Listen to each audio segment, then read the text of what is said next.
p.m. Sam and Addie, would you like to lead the Pledge of Allegiance for us tonight? I pledge allegiance to the flag of the United States of America and to the republic for which it stands, one nation, under God, indivisible, with liberty and justice for all. Careful. Wow, careful. Careful. No violence up here.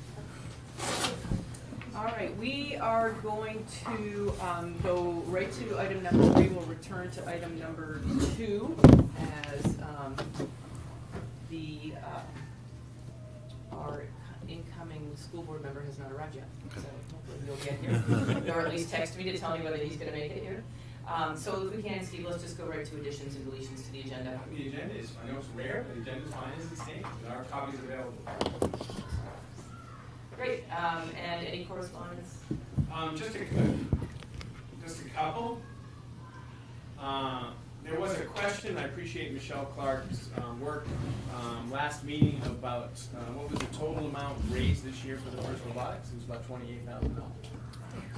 Very big number. And I wanted to bring everybody to attention to a plastic-free campus handbook that is in the digital folder. You have a digital copy. It's going to be referenced tonight, but we put that together. Thank you. Let's swing back, if we could, to item number 2, school board membership. As most everyone knows, Aviva Nessler needed to resign from the board for personal reasons, and so the board discussed the process of appointing a replacement member for her seat to be carried out until next election in March.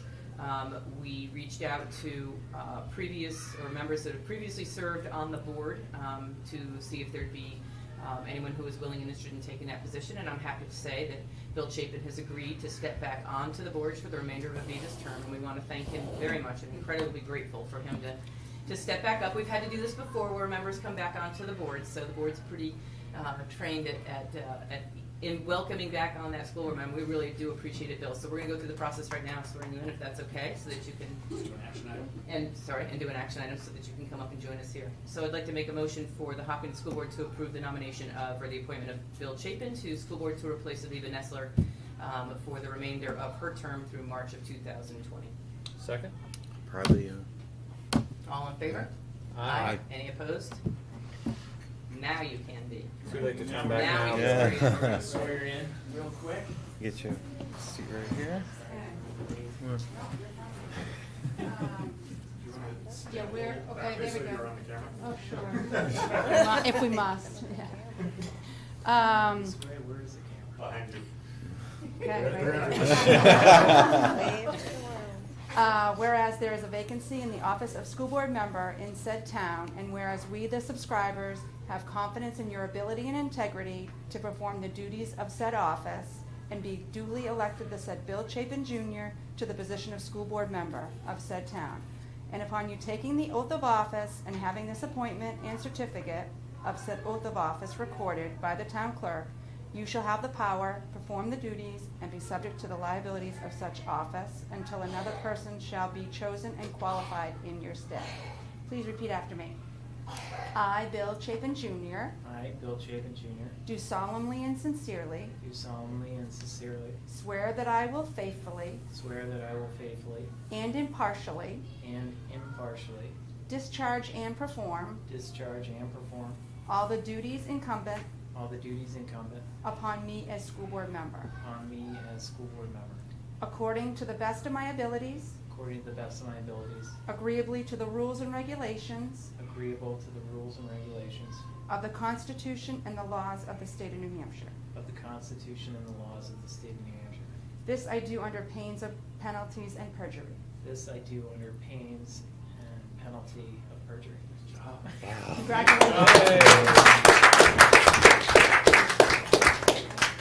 Bill, thank you. If you would, please join us. Yeah. You're All right. All right, very good. Thanks. Thank you again, Bill. Thanks. Welcome back. Yeah. Feel like- How's it going? But again, Bill, thank you so much for stepping back on to fulfill Aviva's term, and we're really looking forward to having you back on the board again. We have done a couple of business items before you arrived, Bill, so we are up to the approval of minutes on the agenda. So I'll take a motion for the Hopkinton School Board to approve the set of minutes, regular board minutes that were from the meeting that was held on May 14th, 2019. So moved. I'll second. Any further discussion? All in favor? Aye. Any opposed? Motion carries. At this point, we're going to reach the first set of public comment. For anyone who would like to provide comment to the school board, if they would please step up to the microphone and speak clearly into it for the rest of the community to hear who's watching us tonight. We also have another set at the end, so if you wish to wait until after the rest of the agenda, that's fine. Right, directed you. You can actually pull it up, I think. There you go. Okay, I'm Darlene Keller. Just for full disclosure, I'm on the board of directors of the Disabilities Rights Center, and I have also been on several committees for the Department of Health and Human Services mental health plan, the planning for the 10-year mental health plan for the future. I testify at the State House for mental health, especially for children, and other important bills. The first thing that kind of jumping off my comments from last public session, I apologize if I came across a bit strong. I was just really taken aback when I heard special ed funding might be cut, so it was a little bit shocking. So again, I apologize if I came across a little bit too strong there. I've been working with Becky, who is a wonderful new addition to Hopkinton, and she's done a really good job. The first thing I want to mention when I was going through the May 2nd input from Bill Croza and Amy Doyle. At Maple Street School and I think at Harold Martin, they do like data meetings where they actually collect grades and they see academic performances and testing data and so on, especially for kids with IEPs and 504s.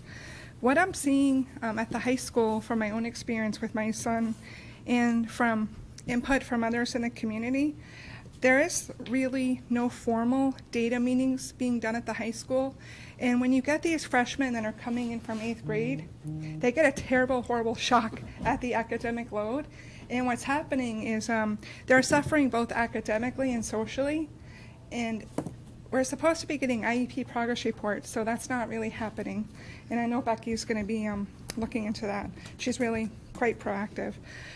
The other thing is when the student is failing or not passing, the parents really aren't notified, even a small email or a letter home like, hey, your kid is failing, or maybe not meeting competencies or something. So I'm wondering if the model that Harold Martin and Maple Street has that's really quite good, if that can be employed in the high school, so we can kind of catch these kids before they're pulled out for homeschooling on VLAX or going over to the charter schools. If we can kind of keep our kids in the community, I think that would be fantastic. And Amy Doyle does a wonderful job with those data meetings. So if we can do something with Chris Kelly, that would be fantastic. Let's see. Bill Croza had a wonderful letter that he wrote on, again, for the meeting for May 2nd about kids with complex behaviors. So he is at Harold Martin, but my daughter had very complex behaviors at Maple Street, including severe crisis. What happens is these poor teachers, they have to deal with it kind of on the spot. And oftentimes, if they don't have crisis intervention training, they're put in a really kind of panicked position where they're forced to either call the police, do a lockdown, or a shelter. So if we can get some kind of continuing ed hours or teacher workshop days for crisis training, a lot of these kids are coming from not only trauma, but there's a huge rise in mental illness. And I think Hopkinton's going to see, most unfortunately, more and more of that. So if we can get training from the bottom, even first grade, you see some kids that have gone into psychosis or crisis at school. So if we can kind of really focus and hone in on that, but then kind of carry it on to the high school. I know I did ask for the district to really seriously consider a social worker at the high school. Just skipping a little bit. If you look at CDC data, the 15 to 24-year-old age group, it's the second leading cause of death is suicide in the country. So if you think about prevention, New Hampshire is also has the third highest increase of suicide in the whole country. So if you think about our investment across the board in mental health and supporting these kiddos, I think you're going to find that the investment is well worth it. Again, look, there was a question raised 2 meetings in a row about, the question was, what is the number of students with complex issues? That's kind of a difficult question to are they asking how many kids are on an IEP, how many kids are on a 504? Like, everyone has a different definition of complex. So I just kind of wanted to emphasize, and I'm sure Becky would agree, each child on an IEP has very different financial needs. So even if you have the number of how many kids are on an IEP, one kid might need a full-time para throughout the day to kind of regulate them. One kid might need a full-time nurse throughout the day. You know, one kid might just need help with homework. So it's very, very difficult for the board to assess finances or resources when that question is asked, because every child is just so very different. That's why they call it an individualized education plan, right? So that question doesn't really give good, accurate data if you're looking at budgeting. Excuse me, Darlene, just one second. Do you have any more input for the board that Yes. you didn't share 2 weeks ago? Only because we have Yes. other people here that are making presentations and probably Yes. want to have questions. So I don't want to hurry you along, but I also want to make yeah. sure that we can get to the rest of the meeting. No problem. I saw today in the news, in the Hopkinton Monitor, Steve was actually in the news. So I just wanted to fully support our superintendent. I don't know if you got to see it or not, but the Concord Monitor actually publishes the Hopkinton Monitor, our little town kind of thing. And yeah, you're on the front page of it for your support for tobacco products not being sold until age 21. So I wanted to fully support that. I have a 19-year-old who I had to confiscate vaping products from, even though he's over 18, and said, "Mom, I'm over 18, you can't take it." I still did. And I hid it. So I wanted to fully support Steve. I think it should be townwide and statewide. So I think he's doing a fabulous job with that. And yeah, that's all I have, I think. Thank you Hold so on. much, Oh, Darlene. sorry, one more thing. Last thing, sorry. I know I talked to Steve about this. I just wanted to see what the board thought, and you don't have to answer. And Sam was in one of my advocacy trainings for mental health, and fantastic that Hopkinton actually sent, how many? There were 3 or 4 Hopkinton students were at an excellent youth advocacy training. So I thought that was fantastic. They got to go in the State House, and one of the things we learned about was youth mental health first aid, and that's actually free. If the district wanted to consider doing that for a teacher workshop day, through the Bureau of Student Wellness, the youth mental health first aid, it's like, I think 8 hours or so, but it actually gives them a certification to recognize when youth are at risk for mental health disorders, and it can really prevent a crisis from happening in school when the staff is really well trained in how to spot the signs and kind of step in. So that's all. That's all I have. Appreciate it. Thank you so much. Thank you. Anybody else at this point for public comment? Then we'll swing over to comments from the Hopkinton School Board. Addie, we want to start down there with you tonight? I want to thank the school board for recognizing me at the academic awards night.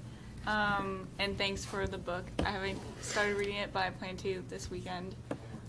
It's a good read. It's a good read. Yeah. And I also am probably going to have to leave at 6:30, so I just wanted to. You too? Shit. Bill, would you like to share for the first time? Pleasure to be here. This is important work.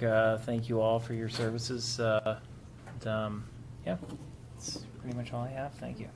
Okay, I'll be real quick. Bill, thank you for coming back to the school board. Fully support that. I think I'm looking forward to learn from you. I think you bring a lot of knowledge to us, so thank you for coming back on.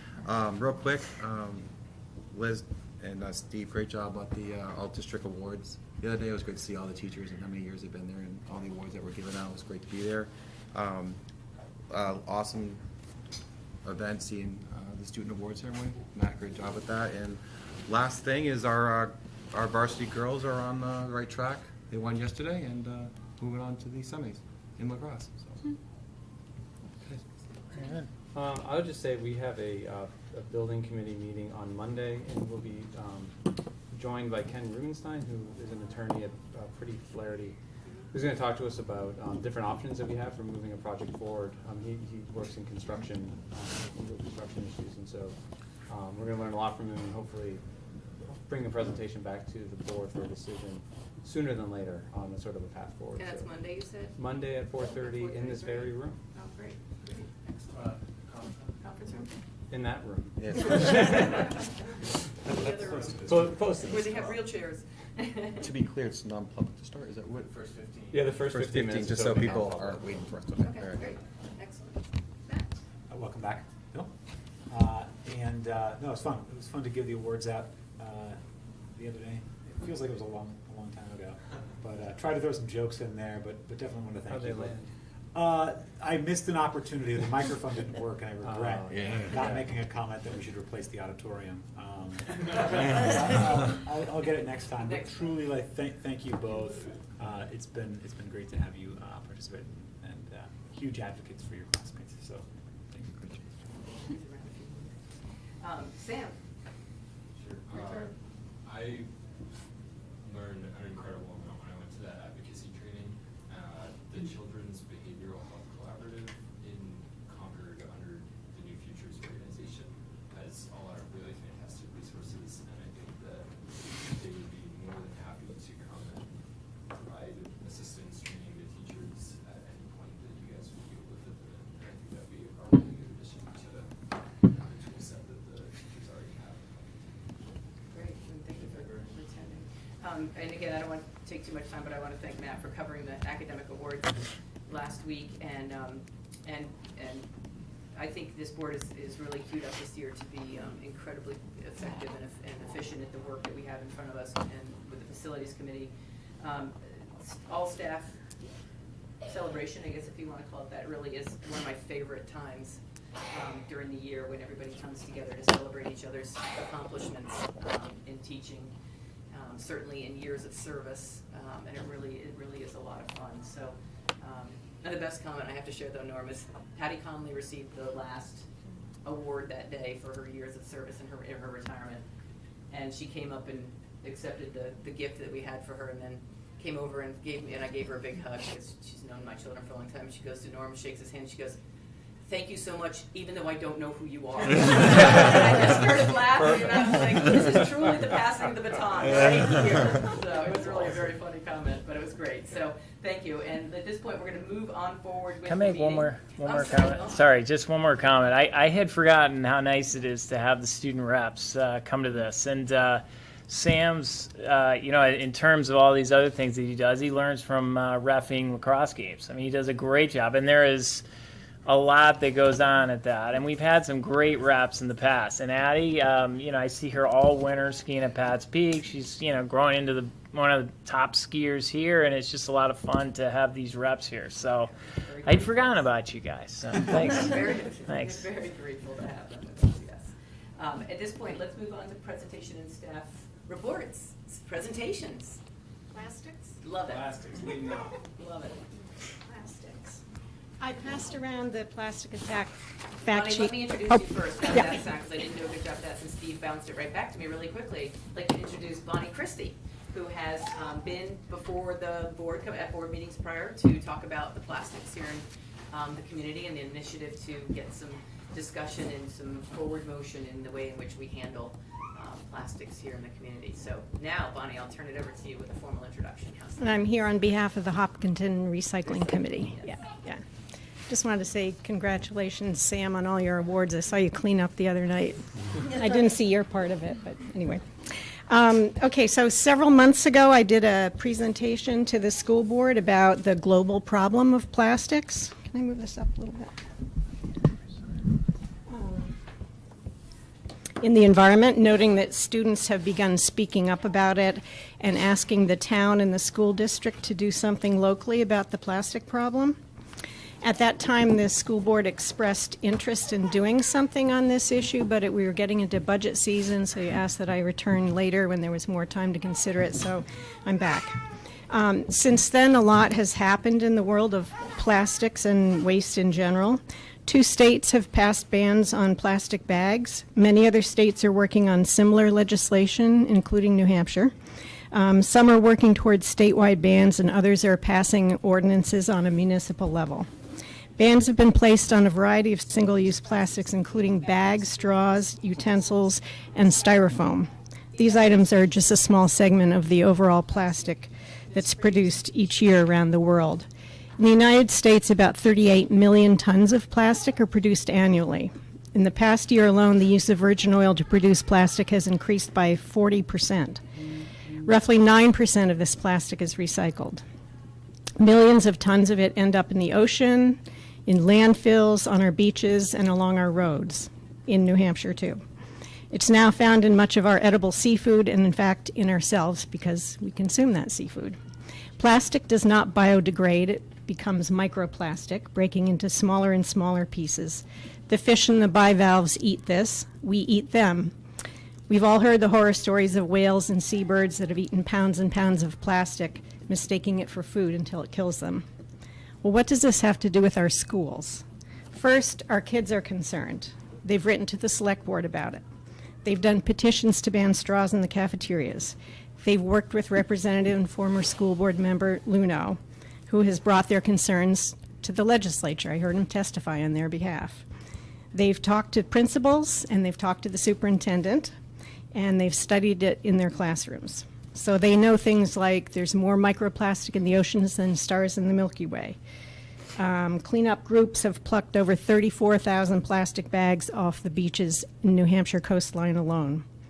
1 million seabirds and 100,000 sea animals are killed every year by plastic pollution, and they want adults to do something about it. So we've all heard about the Great Pacific Garbage Patch, but how many of us realize that 80% of ocean plastic is land-based, and that rivers are the conduits that carry that land-based plastic into the sea? And we have our very own plastic garbage patch in the Contoocook River. Periodically, when the river gets very high, the plastic floating in that garbage patch gets washed downriver and into the Atlantic. This isn't caused by the schools, but it's an example of how plastic touches our community. So here's how plastic in the schools comes into the picture. Amid all this awareness about the perils of plastic in the environment, the Hopkinton Recycling Committee has been keeping an eye on plastics used in our town and taken to the transfer station. We've watched China put a stop to importing plastics that we used to get rid of there.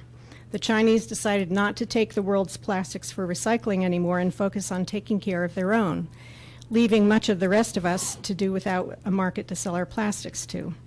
In some states and towns, plastics now go directly into an incinerator or landfill instead of being recycled. Other recycling in Hopkinton is also in trouble. A year ago, we would get $85 a ton for a mixed paper.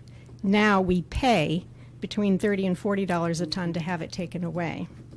Glass has no market. It gets ground up and dumped into what's called Glass Mountain on Patch Road. Our number ones and number twos in Hopkinton are still marketable and recycled, but there's no market for number 3s through 7s. So the Recycling Committee is asking, what is the future of recycling in our town?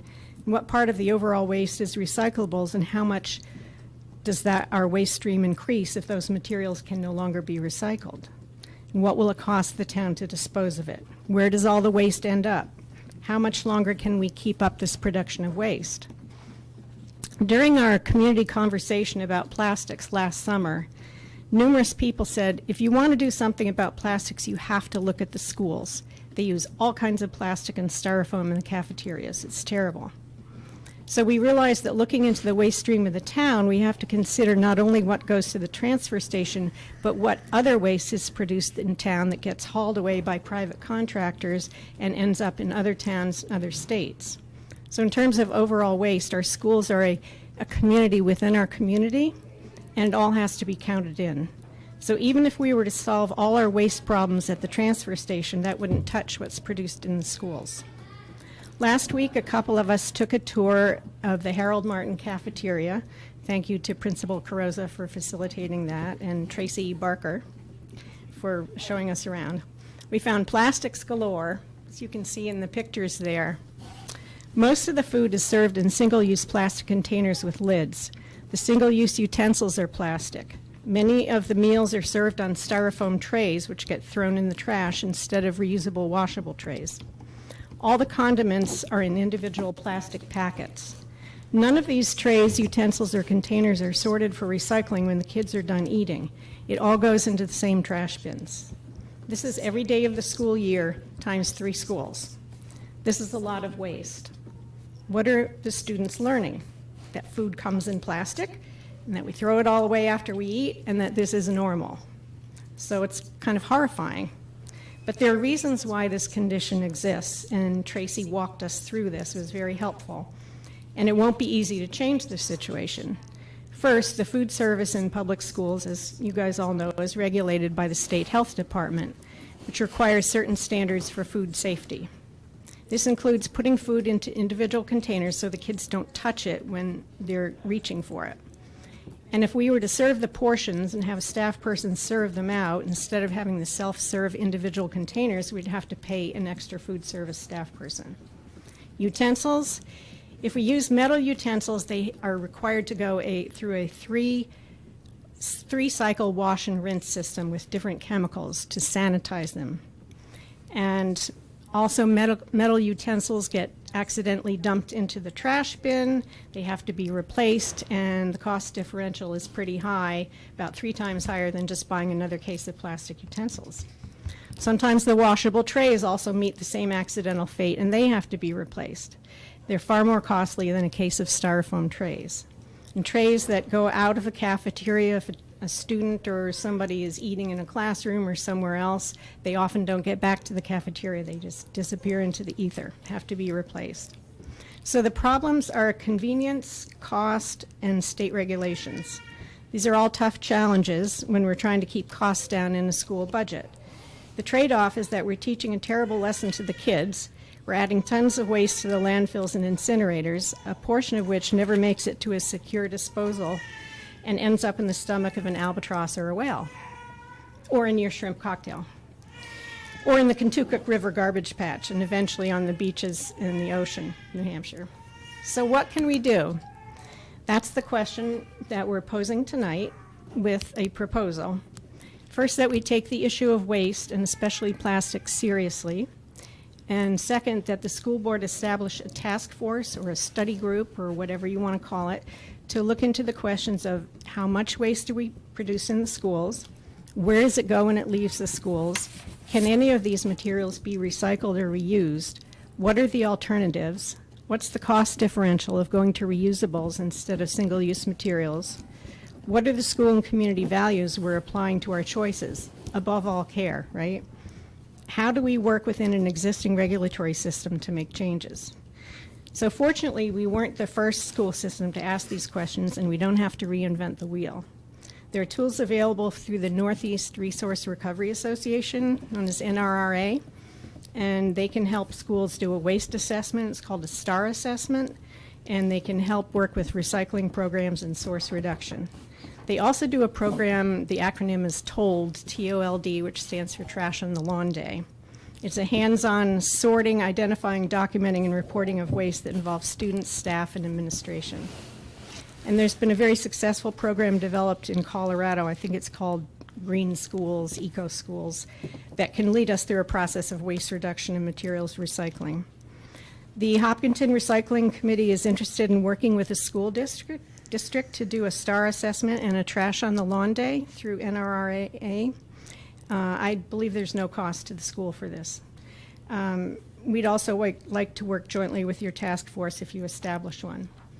There's a group called the Post-Landfill Action Network, acronym PLAN, and that's the digital copy of the assessment that I think has been passed out.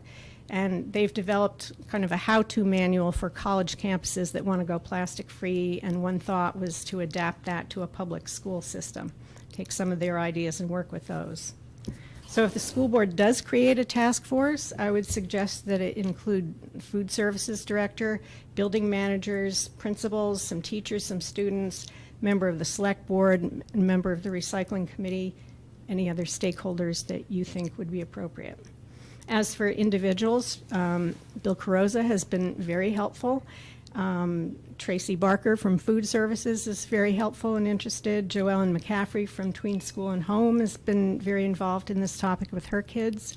Dan Meserve has spoken quite eloquently through an email chain about his concerns about recycling and source reduction. And there are various teachers that I know have incorporated this in the curriculum in their classrooms. I don't know their names. And it might be useful to ask Jolene Cochran, who is the transfer station superintendent, to participate. I don't know what her time availability would be.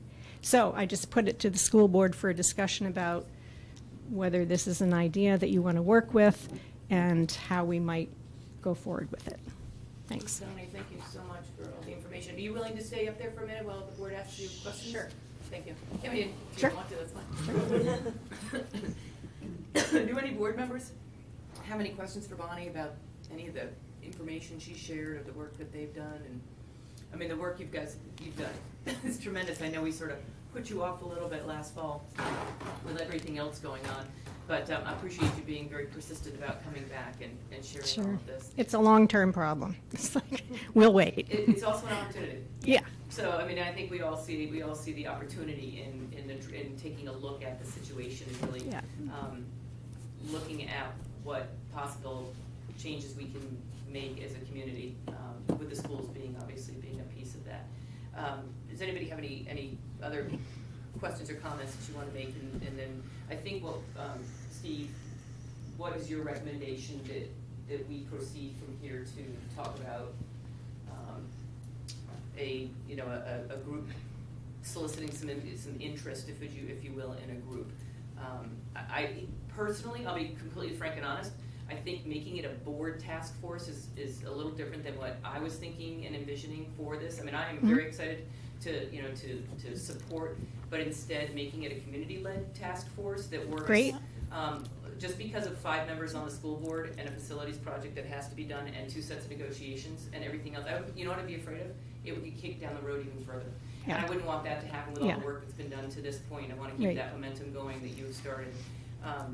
So I think, I guess my initial comment would be for us to put something out to say that the board is soliciting some interest in having it be a community-led project with maybe a board member who is a liaison to that task force and Yeah. can help to relay information too. But I think all your suggestions of stakeholders in it are tremendous.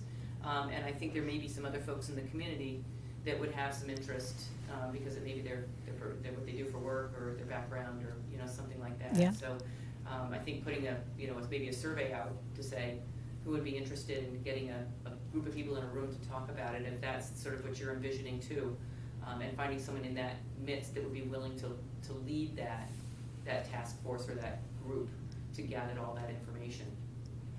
Yeah, I think that makes a lot of sense, and the last thing I want to do is put another job on the school board's plate. I know you guys are so Well, busy, in but terms of, we don't, again, as I said, we don't want to lose momentum on this. I know I don't, but I just also know that where we are right now, that I think there's some community members that may bring a lot to the table. Yeah. In experience in this particular area, that if we reach out to them, we may get somebody who, like a Jay Burgess for facilities, and we got very lucky that we had Jay. There may be somebody in the community that already has done an initiative Yeah. like this, and once we get this out to them, they may have some interest in taking some of that on. So that's why I think to Yeah. cast the net out.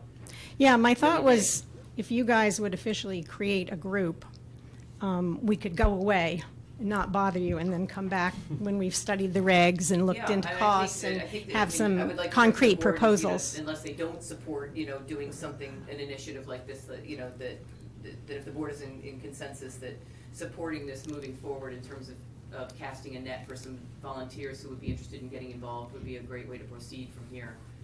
Yeah. And getting everybody into a room to have that conversation and have you be able to do a presentation like you just did with all the information. I read through that plan packet that was in our packet, and it was really Interesting, It was isn't it? really Yeah. interesting. Yeah. Yeah, really interesting. So.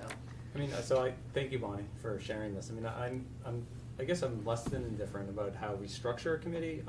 I think if the school board wants to focus on plastics in schools, then it makes sense to me, Mhm. coming from the school board. If we're looking at more like how's Hopkinton going to do it, then your approach makes sense.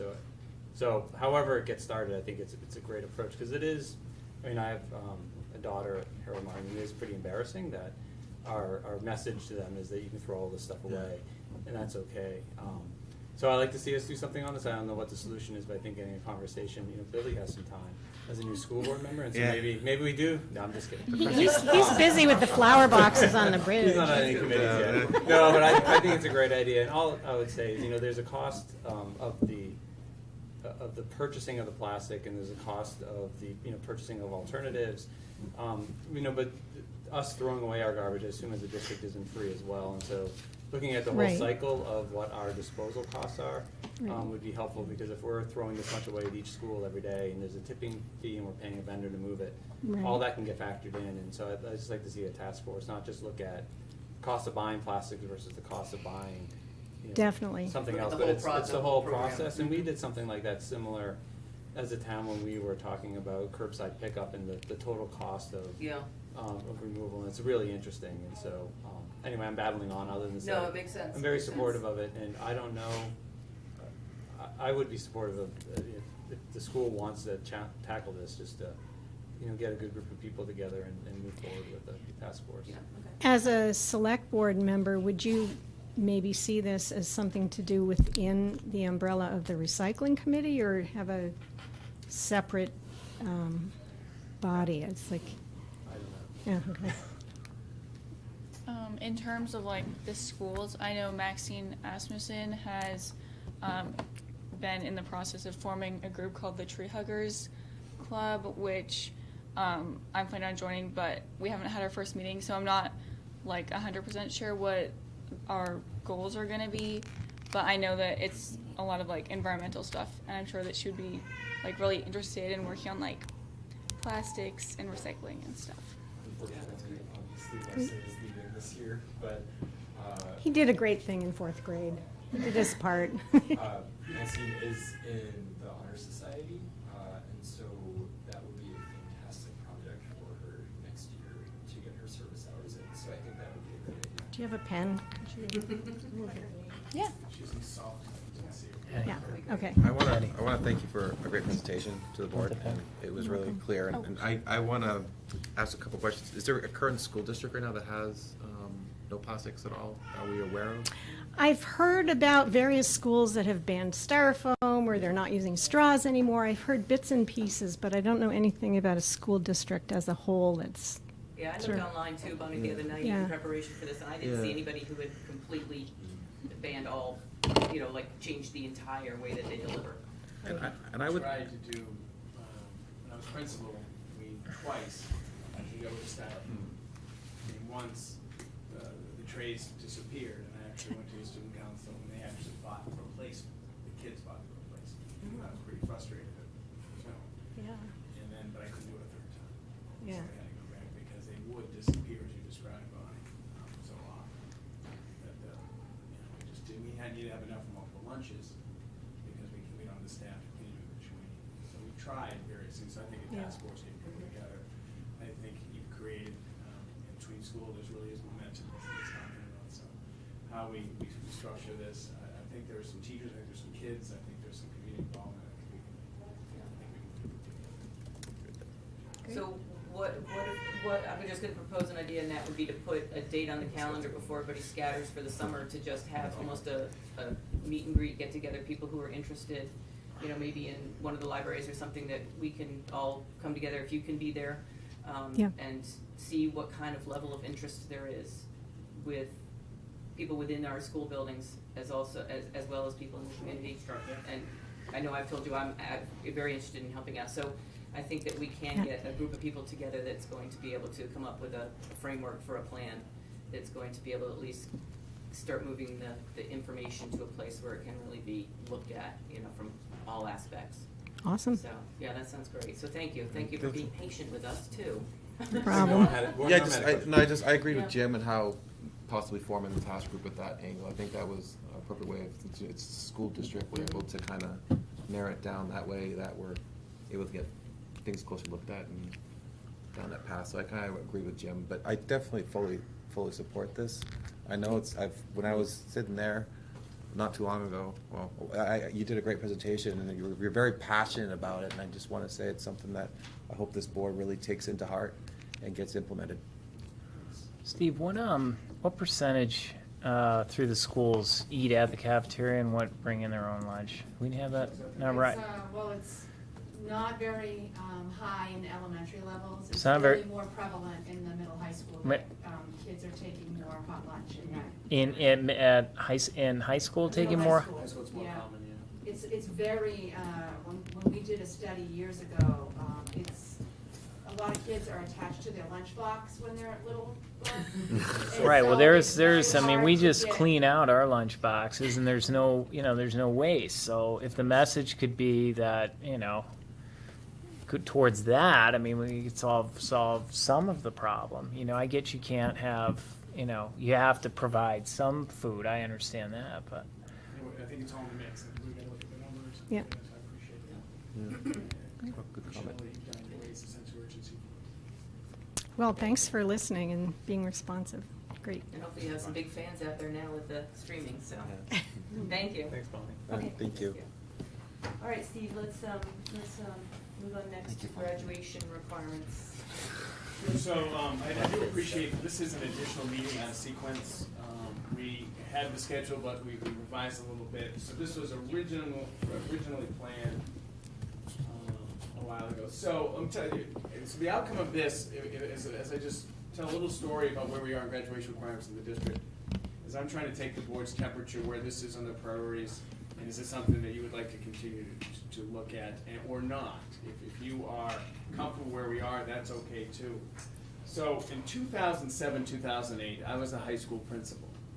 And at that point, we had the fewest graduation requirements in the state of New Hampshire. We had the bare minimum.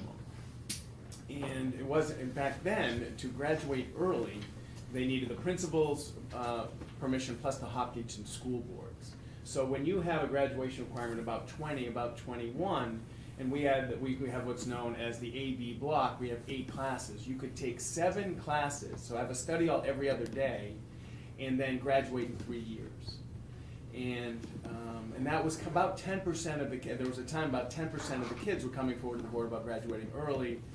And I wasn't, as building principal, I was concerned about, were they prepared for the 21st century? Were they prepared for post-high school? So we put, under the board direction, I worked for 2 years, led the 21st Century Committee. We had department heads, we had community members, we had board members, we had kids, and we did a study and we looked at all the combinations of permutations. And so that was in 2008. It was, I think, my last year as high school principal. The board adopted the current graduation requirements. We moved the number to 24. So 24 means a study hall every day for 4 years. And that gets you 6, that gets you 24. The committee felt and the board felt that that was a good number. And then, so we decided on the 24, and at that time, there was about 90% of the kids were graduating more than 24 anyway. So we were really trying to look at holistically. And then we just spent a lot of time on the distribution of that 24. What should that, and people know around me that's a powerful word, right? Loaded with judgment. When you say should, we are making a judgment about students, and we did, in fact. And I led a lot of judgment back then about what the distribution should be in the 24, including one of 2 high schools in the state of New Hampshire that required a second year of world language, including, so this is the crosswalk. So what I've done, and we'll go through this very quickly, we have state requirements and we have additional requirements and an additional credit load to get the diploma. And this is all in the minimum standards, and this is all certainly by policy, the board did this. So we require 4 years of English, New Hampshire requires 4 years of English, 3 maths. We added a science. We felt that additional science was necessary to be at the 21st century, even though the state requires only 2. We added an additional semester of social studies, even though the state only requires 2.5. We added, now why it's 1 or 2, we said second year. So if a person, so in Hopkinton, a 7th and 8th grade world language experience counts as 1. So if you had that experience, your second year is your freshman year. But if you moved in and you didn't have a middle school experience, you would need a second year, so that would be a 2, with me, a freshman and sophomore. PE we kept the same, even though we really wanted to increase that because of movement. But one of the things that we had tried to deal with was, believe it or not, Concord Regional Technical Center. When students, and we have about 15, 20 kids go to the technical center, that takes up 2 blocks a day, and we wanted to make sure they could fit everything. And by adding a physical education class, they couldn't fit it at all.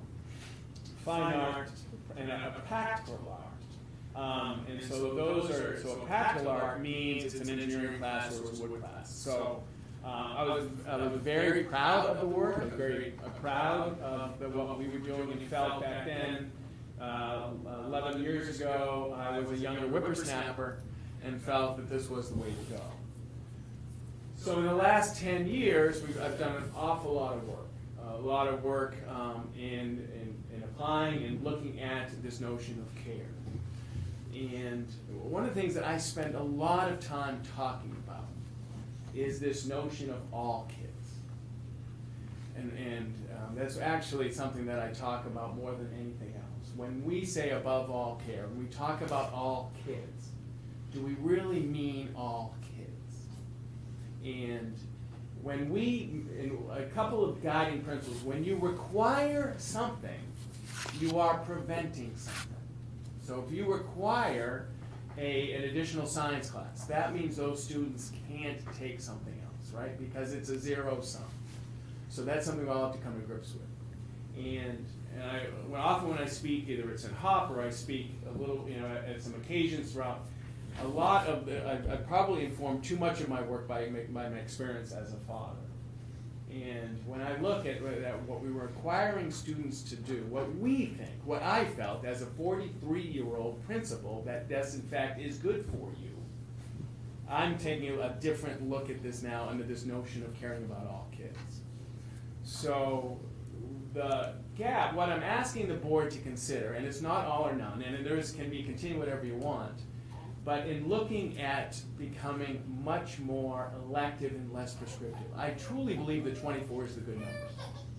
I believe a study hall every day for 4 years is the right amount of academic experience to balance. Kids can always take more, but having that as a minimum is the right amount of academic experience, whether it's art, whether it's music, whether it's technology, whether it's math. So where we are in 24, I think is a good number. But this is the second time, and Liz has probably heard me talk about this too much. She's probably sick of me talking about this topic. And I had a lot of time with a student rep to the board a couple years ago who disagreed with this notion. But when asking the board to consider that anything above the state requirement is elective, and that in fact we honor student choice and voice and the motivational principle, and we honor the diversity, and we honor the different journey. And one of the things I put on the board agenda for the retreat is to have an open discussion about what I think is most fundamental to this work, is what you believe, we believe, I believe, leadership team believes, people believe is the purpose of school. What is the purpose of school? I spend a lot, and whenever I present on care, the new staff, UNH, NEC, Southwesters, regional, a fundamental principle is what is the purpose of school? And where I come and where I am as a dad is to help students become the best version of themselves. And my son is pursuing an academic track. I don't want him to become what I think he should become. And I use that word very specifically, should. I want him to become the best version of himself. And I believe to help students, if that's the role of education, to help students become the best version of themselves, then we have to honor a student who wants to choose 3 arts, 2 physical educations, 3, and have them, support them in their journey to become the best version of themselves, and reduce the prescriptive nature of what we've done. And so this comes from Nell Nodding's work about how you care about all kids, how you value all kids, and be very cautious in projecting that all students need a second year of world language, all students need this math, all students need this science. That in fact, for some kids in some journey, the best thing we can give them is 5 classes with Megan Eason, 4 classes with Bridget Gaddy, 3 classes with Matt Christie, or for some kids it is 3 years of 2 world languages, by the way. I mean, doubling up, tripling up a world language, we think is a wonderful thing. So that's the philosophy, and that's the piece of consideration. This work, if you follow this recommendation, the Hopkinton School District will become the most elective high school experience in the state of New Hampshire. You would be honoring the best version of themselves in that journey. So that's not, it resists the temptation. One of the things early in the budget process, actually it was the program of studies, right? And we talked about the new financial course. And it was, let's require it for everybody. And that sounds good, and that's wonderful, and it's all best intention. But I can tell you there's some kids who at this point in time, their journey could be better served by not requiring that, but by having them open it to something else. So that's about 5-minute superintendent waxing philosophical about this work. I also put together, you want to stop there or show you the plan of how we could unpack this and work on this? We want me to take questions. I was going to say, why don't you see, Dave, especially Norm and Jim and Bill, you haven't seen it in a while. Any specific questions about where we stand right now? For Steve?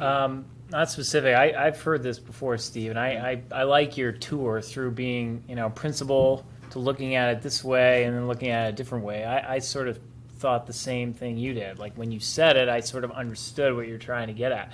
When you said the student reps came back and they didn't see it your way the first time through, which way were they? They wanted prescribe it. Mr. Chamberlain, prescribe it. You got to tell kids what to do. You can't let them take what they want. Seriously?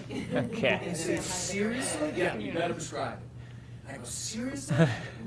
And then I spent some time in the library with them. I said, listen, this doesn't prevent anybody. You want to take 6 math, take 6 math. Actually, it frees you up more. You want to take more math, you don't have to take the practical art. Right? So this actually provides more freedom. The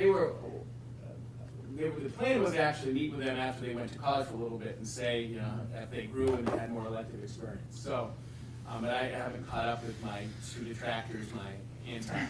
It's good. Yes. Another question, sorry. I'm sure that all these student reps and parents and everything else are looking at what colleges think. That's what I was Okay, so you got so are they prescribed in this? They're thinking like the regiment doesn't need to be as strong because they don't have your thing. I mean, I don't know this. It's a great question. One of the things, and I said this requires high quality school counseling. I use my son as an example. My son took physical education every year. If he could have, he would have taken double physical education every year. And I would hope that his guidance counselors would have said, if parents sign off right now on course requests, right? That's part of our process. So I would have had to sign off on APEs, and they would have had to tell me, Steve, if you do this, this is Chase's opportunities post high school. Tech will work, UNH might not work, or of course work of the service will work. So knowing the implications of this decision is absolutely critical. And I'm not necessarily advocating this, but if the board wanted to consider, many schools, this is something in 2008 we dismissed, but many schools, including schools regionally, have gone to a differentiated diploma. And so a school very close to here has one diploma, 24 credits, very prescribed. They also, same kids, same school, have an opportunity to get what's called the blank town New Hampshire state diploma, which is just the minimum requirements, no plus. I'm hesitant to do that because I believe 24 credits is the best for all kids. If we allow the choice that allows them art, music, PE, because I believe that supports them to become the best version of themselves. But it is absolutely appropriate for the board to say, Steve, let's take a look at a differentiated diploma, you can do it. So nothing changed. The program of studies has a college program. It still exists. Every parent knows what a college program kid would look like. It looks like this plus, right? It's going to be formats. That's in the program of studies. What it doesn't do, it doesn't require it. It just informs you that this is an recommended option for this trajectory. If you're going to med school, you take a lot of sciences. If you're going to teaching, take this. If you're going into engineering, take this. If you're going to the service, take this. And if you're going to entrepreneurship and you're going to start your class, take this. that's the dream. But high-quality counseling is important. Do I believe we have high-quality counseling? Yes, and I believe what you're gonna hear about next week, about a possible restructuring, even makes it even stronger, because we're gonna reduce the counselor-student ratio. And one of the first tenet of care is knowing each child. That's critically important for us to do. I was wondering, even though we reduce the school requirements and the state requirements, what would you be doing with the specifics within each requirement? Like, say, for social studies, you need economics and civics and those things. Those are required by states. Yeah. So we have to meet the state requirement. So the state requirement, and this is a debate, this is not uniformly loved by the people I work with in any area of this operation. But that's okay. They don't hate it. But it goes back to purpose of school. So I do believe that one of the purposes of school is an educated electorate, right? That is important. And I believe the state requirements meet that. You gotta take economics, you gotta take US history, you have to take math. So I'm very comfortable with that, satisfying that part of the purpose of education. Become the best version of themselves. That's the gap between the 24 and the state. That's where we honor and support each individual. And on DJ's opinion about I'm kind of between where they stand, where you stand. I think that personally, my experience as a student, I never opened the program of studies until this year when we talked about it as the board. A lot of it for students is, hey, what are you taking? Oh, that sounds good. Like, I'll probably be interested in that too.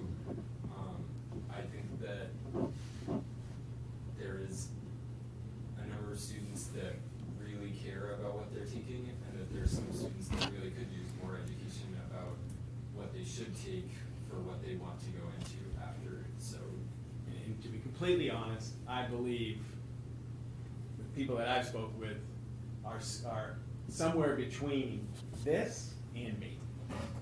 I don't think anybody is right here.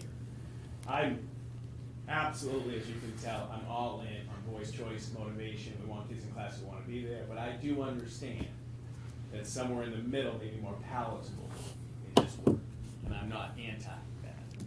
So you said 24 is our requirements for graduation. What percentage of students do more than 24 credits?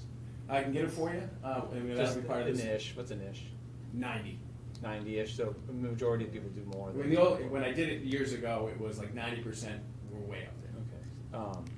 So that's helpful because it seems like there is a lot of student choice to go beyond the 24, and there are a number of students doing electives. Because I look at this chart and I think the New Hampshire requirements are weak.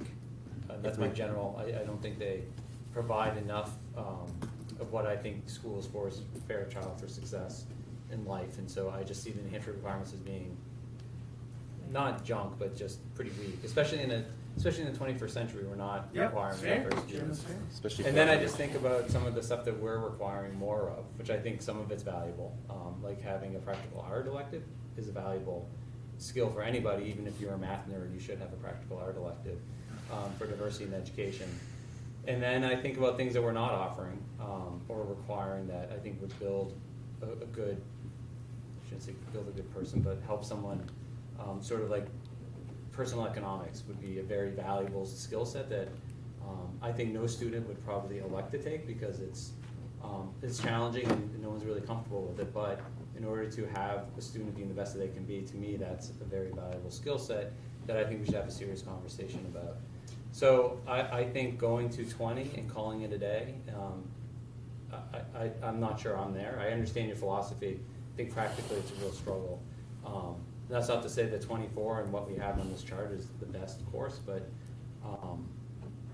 so I'm open to a conversation, but I'm very skeptical about being the only school, of being the most lax school district in the state. Not in terms of lax. requirements. Not Lax isn't the right term. Not lax.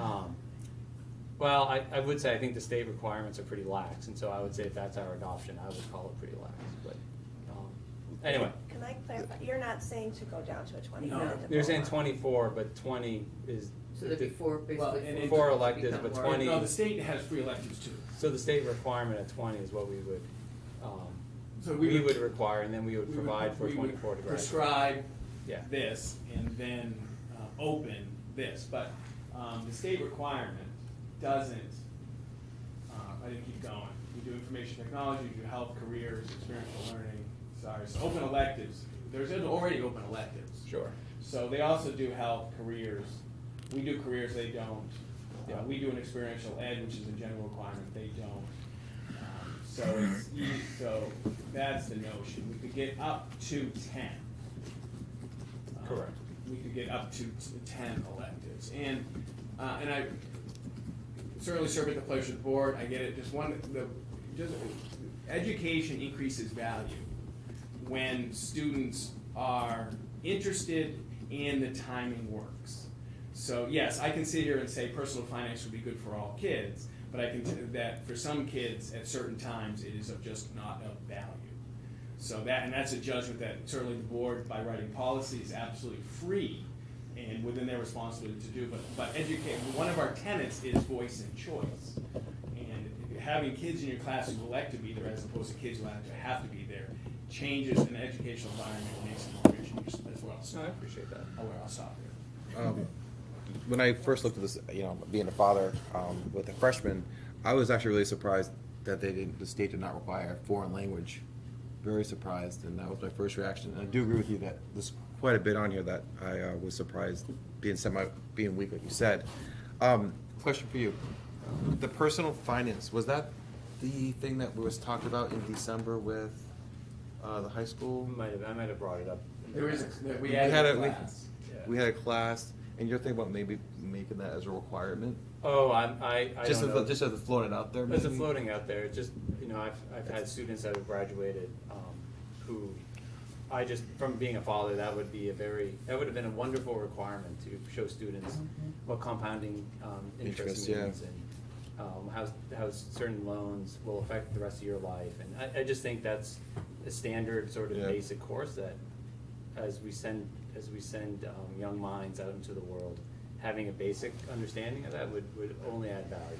But again, I'm not making that as a. No, I'm because just I throwing remember it when out. we had the discussion, it was something that I was very interested in. Because like I had said, there's some kids that don't go to college, unfortunately. And for them to have that understanding of, you would know a lot about personal finance in general, that if you Spend less than you make. Yeah. A couple of things. But, For but- many, it's not unfortunate to don't go to college. They're not going to college because that's the right for their family. And Yeah. and the other piece is, just because we don't offer it here doesn't mean kids can't learn it. If we do this right, they're going to learn after, including world language. Babel is one of the most, right, so that, yes, we have them captive and we have them here, but we also know that kids have an opportunity to take classes that connects with their desire. Good things happen, but I will stop now. Well, Steve, one more comment. I think it works well if you have great guidance and you have good teachers. I think what Sam's not maybe afraid to say is a lot of kids are going, who is like the easiest teacher I can take so that I can pass this said course. But if you get good guidance and good teachers, then it takes care of itself, So it's just something to think about when we hire and fire. So, Definitely support this Yeah. with that necessary increase in guidance and education for students. I think that And there's someone in the middle. yeah. and I have to say, I've listened to Steve talk about this for a while. I was on the board when we increased the number of graduation requirements. It was very early in my career. And I remember sitting there and us going through and at the time I think the thought process was more is better.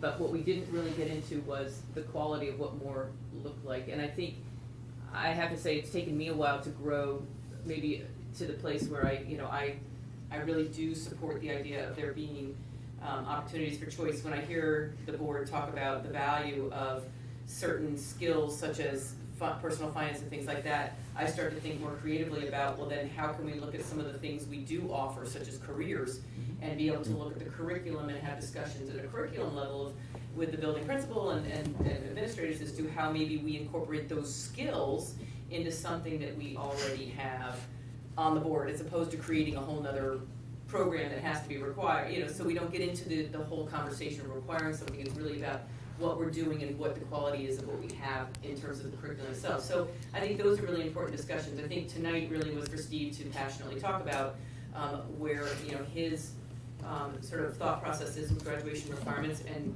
I'm going to segue back to you to talk about the process, just so we can all understand that if the board felt compelled to move forward in a direction of really looking at this, to look at the idea of maybe making some changes and having some more discussion around it, what the process would look like if we did in terms of how that would go through the cycle of approval, if you will. If you wanted to, so I could give you a little bit of literature this month in June if you wanted to talk about it at the retreat maybe. Hear from the school administration guidance. Becky talk about what this means from their spheres of influence in September. Listening post in October. You can post this, community, look, this is what we're trying to do, what do you think? Steve, you're a wackadoodle. Everybody else doing great. That would be October. This would be done through policy revision. That's how this is done. There is IKF, is graduation policy.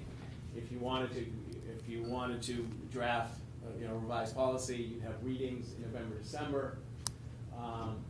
December would be the time to adopt it because it would go in the program of studies in January. That being said, when we did the 2008, we phased it in over 4 years because it was a change. We didn't make a senior have 20 credits, so you could phase this in, operationalize it over years, and then get reports on what are the implications. Each June, what percentage of kids are taking how many credits, and what's the distribution. If you're interested, and if not, that's okay. Perfectly fine. How does this board feel about moving forward to get more feedback and input in a time frame such as the one that Steve's outlined? And then, we don't have to make a decision one way or the other until we've received all that feedback in the fall. Or is the board agreeable and open to moving forward to continue to explore what this may look like? I don't see it hurting, Yeah. You think we're getting information. It'll be exciting for our retreat, to learn more about it. But Yeah, if I could, one thing that I'd like to learn more about is that not only what should students learn, but how should they learn. And this is something that we've talked about quite a bit. I mean, working in online education myself, I'd love to expand how students can learn. I don't know if high school students today even want to learn online, for example, but I do know there are a lot of schools that allow for dual enrollment and facilitate the opportunities for high school students to earn associate's degrees while enrolled in high school. So I think it would be an exciting opportunity to look at possibly opening up the aperture for students to take online classes and face-to-face classes, which expands the catalog, reduces costs on the district. And I think it actually allows for more choice. Yeah, I agree with that a lot because I feel like Hopkinton as like a small school doesn't really necessarily offer like a lot of classes or like a huge variety of classes. So opening the curriculum to students being able to take more like either like online classes or like independent studies if it's like appropriate would be great. There's a policy that we passed on the extending learning opportunity that can bring those an alternative credit. Two policies that govern that work, which can be revised. Absolutely. I think it's all good part of that discussion too, is to look at all of the pieces, so. Yeah, so I guess I'm like Norma, I'm open to it. It's just when I look at the schedule, there seems to be a bunch of missing pieces because between 1 and 2, 2 just says we're gonna talk about the implications of the revisions of the graduation requirements. That to me sounds like between June and September we would come up with that. I don't know if that's your plan, but I'm not sure what. I mean, this may imply that what we're going to bring is what you just presented, or that this board between June and July would come up with something different. Sure. But I'm just wondering if that's what you mean by this schedule, or is that the schedule that will? Because I guess to get from 1 to 2 to 3 means that between June and September we would come up with a proposal that we're then asking the administration and then having a listening post on it. Sure. But is that, I guess it's more of a question or a statement, is that what we mean to be saying? I was thinking more general. So what were the implications of increasing the, it doesn't have to be all in, but increasing the electives? what does Kareem think about that? What does Chris think about that? What does Becky, not necessarily a number, but getting from the practitioners about the increasing the elective notion. And then what other information, like Matt wants to know more about what do we do and what do we have about ELOs and things like that, but, It would still be information gathering at that point in time. It wouldn't be that the board comes up with a proposal, because the listening post is critical, I think, to the board's work in terms of getting feedback from the, I mean, Matt, Norm, do you know what a listening post is? Yeah, the public comes, right, and We open it up, it's Yeah, essentially like yeah. a fireside chat, if you Yeah. will, and we, Steve, we have a group of people there to Yep. essentially be able to answer questions and things like that. It's very informal. Okay. I guess I'd like direction that if the board is looking at a different distribution, then that would be one piece of information, or like if you wanted to look at, Steve, let's do a little research on doing personal finance or requiring online, that's fine. That would be a different lit review than honoring voice and choice and the implications of increasing electivity. And I guess that's what I'm trying to figure out, because I'm not sure I'm in agreement with just going to a listening post or asking the administration to comment on, no offense, on the proposal you just laid out it's to all good. us. I would rather, and I guess I would just want us to work as a board more on what we actually want the community to be commenting on. 'Cause I just want to be comfortable, because I'm just not sure I'm bought in. And we haven't had a conversation, so I don't know how to proceed. So I'm just hoping between maybe June and September, that's part of what we're trying to figure out. So when we do have those conversations, we're Yeah, and tonight really is that if the board made the decision that we don't wanna change a thing, we're done, then we don't even talk about this anymore. That's all I wanna discern tonight Sure. is, do we wanna continue the conversation so Steve can get us some more information? We can massage the idea of, how to go about the process of it. Make sure that we have all the pieces that we need to be able to evaluate and assess whether or not we want to entertain the idea of moving forward on some changes. And for me, Tell me if I'm wrong. No, it's Okay. great. I want to learn more about the online program. I think that's something, I think in order to look at this, I want to see how each one would affect the district and graduation requirements, but also the benefit to the student. If they get online, how does it affect them going to college? Are they going as a sophomore? How does it work, and how much of a percentage can they do online? Can they do up to 20, 25%? I want to be able to see, and especially, Matt, you mentioned having operational costs going down. That's something that could possibly be a benefit, considering where we are with our tight budget moving forward. I think I'm very interested on that, how we can incorporate that possibly. Sounds like there's some more We background just need to get some more information. Yeah, information. I mean- Yeah, okay. That's fine with me. All right, we can talk more. Yeah, Thank you. we'll do that. We'll bring it back on the next agenda out, just to sort of circle around on getting some information. We'll outline a little bit more the time frame and what pieces we'll get when, and at what point we'll start some more in-depth discussion about whether or not, or what other options there may be, alternatives. Sound good? Thank you, I appreciate the discussion. Yeah, thanks for bringing Thank it you. forward. No problem. All right, moving on to the facilities update. School board schedule? Oh, school board schedule. Real quick, Sorry. this is in the packet, I don't know if, so, here we are tonight, we're talking about plastics for ed, I'm gonna do facilities, a little bit of policy with personnel. June sixth, we're gonna talk when we get to the CIP about having a public hearing to start working on the process of doing some of the items that were moved from the budget into the maintenance trust. So we'd like to do that, I'll talk more about that when we get to the CIP.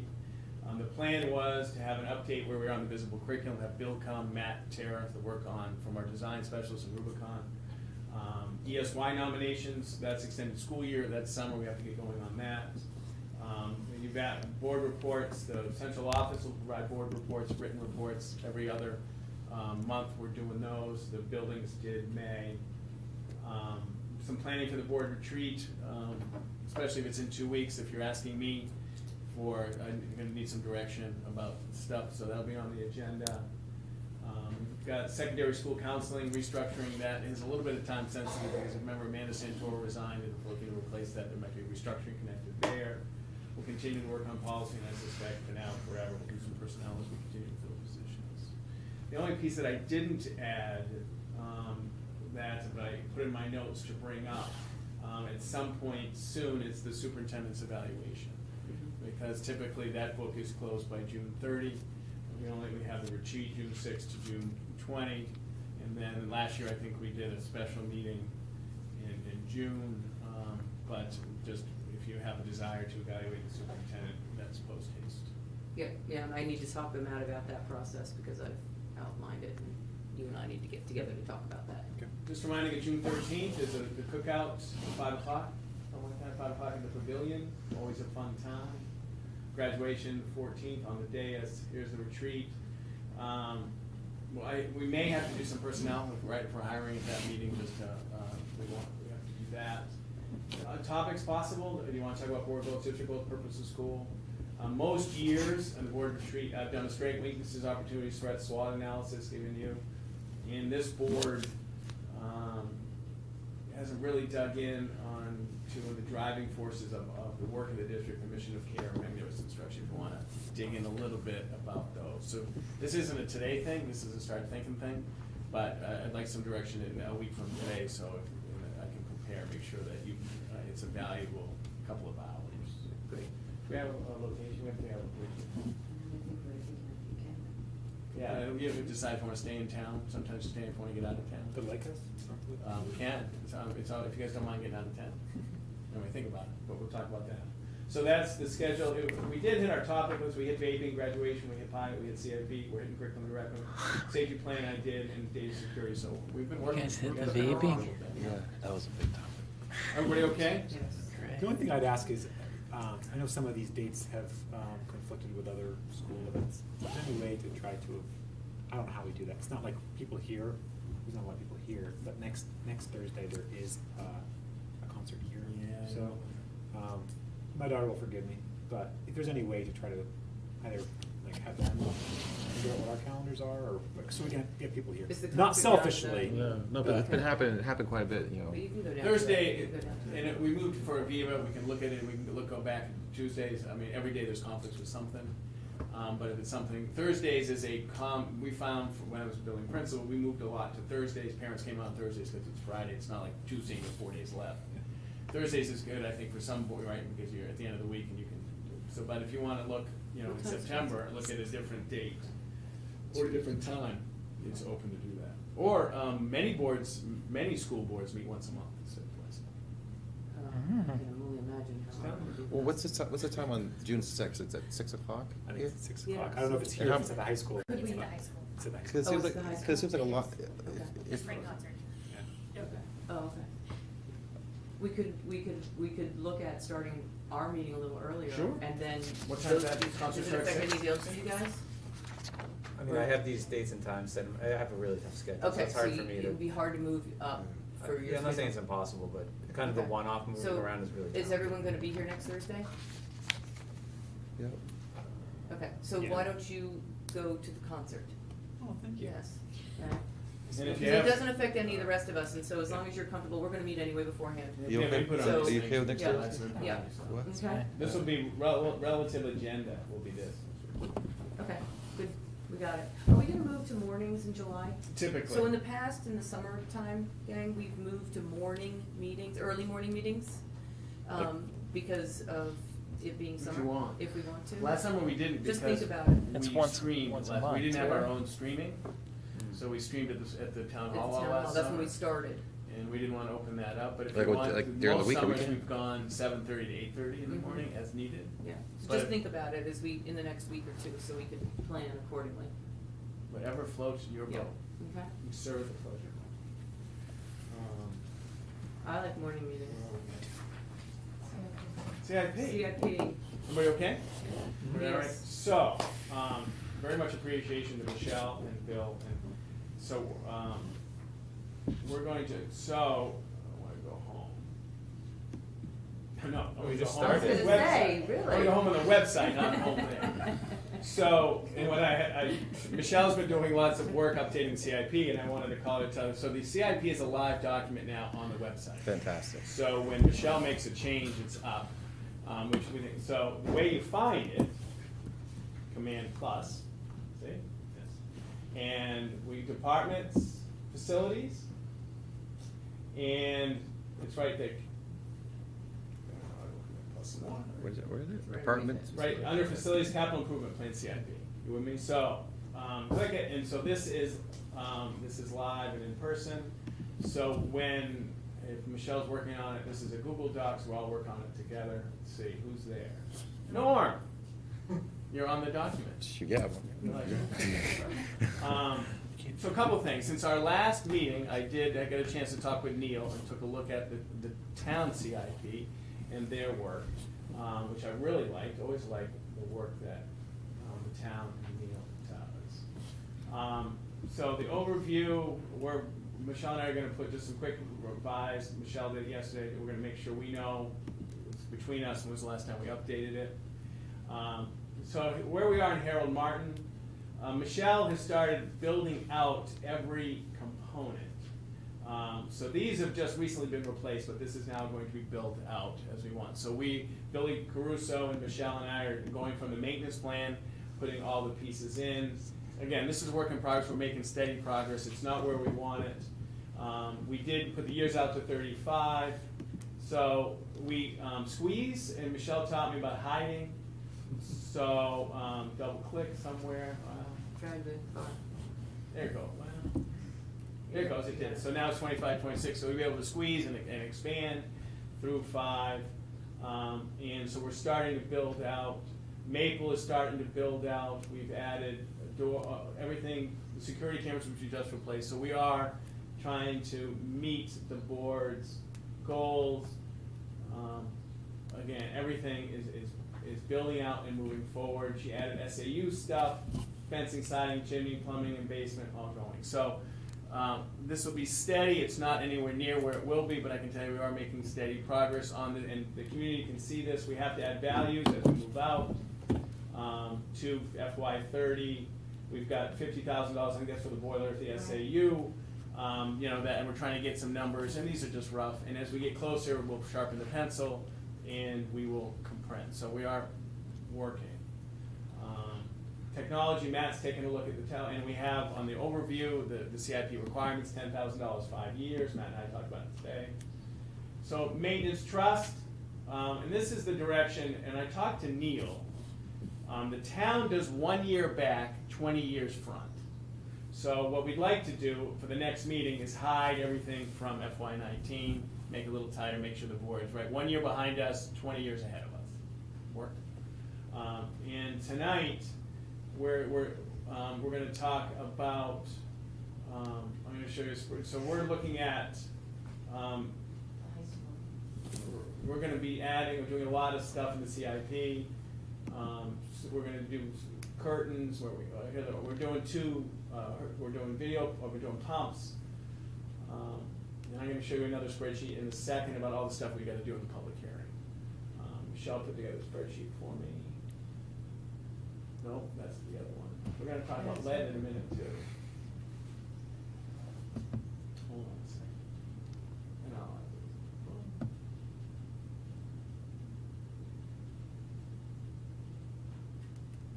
don't need the PowerPoint anymore. Sorry about that. Having a fun tour. Lead paint's making a comeback. No, just kidding.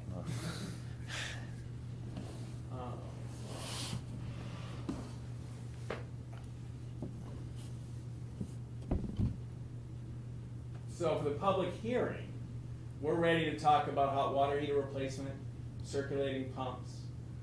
This is the equipment that was moved, the extractor for each building. This is equipment for custodians, exit signs. Furniture, probably not, right, Michelle? Probably 1 meeting away. Mini split, 1 meeting away. That one can go. Mini split can go. Because we want it in, if possible, before the summer hits. So we'd like to have a public hearing on mini split, exit signs, emergency, custodian equipment, circulating pumps, and hot water heaters. All those came from the budget into the maintenance trust. So that next meeting, if we do this while we're not at the same time, we would have the first half hour be. The only 2 items that didn't come from the budget, sorry, is the first 2. So what's happened is one of our hot water heater died, and we've been nursing it along with just one, because we need 2 at that location. So, we had to go out to bid and all that stuff. The circulating pumps are a source of issue that they continually leak, and so that has happened since that we feel that we actually need to pull the trigger on that. And as you can see, they're over 15 years old. And they've been leaking for 2 years, so we haven't been able to solve that. They just barely had a bid opening. We had it on Wednesday, and so we'll be able to determine which ones would win those. We're evaluating because some of the pricings are quite dramatic. What's the range on that? I mean, Anywhere from the highest I think I put in, the 35. CIP, 35, the lowest is like 15. But, so they're not apples and apples. So we gotta dig in and So get we a gotta price for next figure year. out the differences right now. So this will all go in the maintenance trust, or come out of the maintenance trust as we continue to work. And then, so right now, the philosophy of the maintenance trust is really all the projects that we can supervise and handle. We're talking about deployment of the money. I think we're doing it by the number of project versus the money, and we're gonna go as much as we can, because there's a limited amount of staff. So goal of this was to see, we are building out the CIP, we get a little bit more direction, it'll be tighter, it's completely public now, Michelle makes a change, it's public. Thank you and so we'll much. keep pounding it. In the next second meeting, this was supposed to be last one, the second meeting, well, probably a meeting in July will be the next update. Do we We'll be have, here again. do we have a facility report from Bill that? So there's a facility maintenance plan, it's not from Bill, but it was a document done many years ago, that actually is a requirement that we have to be able to get any building aid, even though, this was obviously a document from Yeah. many moons ago when we actually had building aid, and now it's trying to make its head back right way. So, we're in the process of trying to update that with all the stuff that's been happening Okay, with great. the performance contract. Okay. At some point, it will come to the board, because it was originally adopted by the board And the public can see it 10 after it's, plus years ago. Yeah, it's in the process of being updated. perfect, thank you. Everybody okay? yeah. Go ahead, mine's just a logistical question. So this is, it's kind of, it's related, but it's not specific on the CIP. But one of the CIP items you have in there is the SAU office. Yes. And so I don't know what the right forum or the right timing, but I just think we should have a conversation about the SAU office and what we want to do, what are potential options, what we want to do with it, only because if we start, we need to invest dollars in it because you all work there. But there's a certain point where the investment of the dollars in the building structure itself, it starts to, we have to make a decision what we want to do and how we want to do it. And so I just would rather have that sooner than later, just so we're incorporating the planning into the CIP as well as into sort of how we're presenting what our next step is on the SAU and our facilities. And so I'd rather get that done, at least start a conversation sooner, rather than kind of kick the can down the road or look at it at a budget time and not really be able to have the real in-depth conversation we may want to have. What would that look like? What information would you, is it just for the board to talk, you guys have all seen it, I think you understand my perspective on it. I worked, I split tens of hours on trying to get the Boys and Girls Club 2 years ago. There was a budget committee opportunity that had no traction in this year's budget to look at a study somewhere else in the district. Do you want a tour, do you want pictures, do you want current status? You just want to talk about it and say, are we in, are we out? I think you make a good point that before we start doing CIP on it, we have a discussion, on what we want to do moving forward and just not do it, and understand that. I can see his point on that.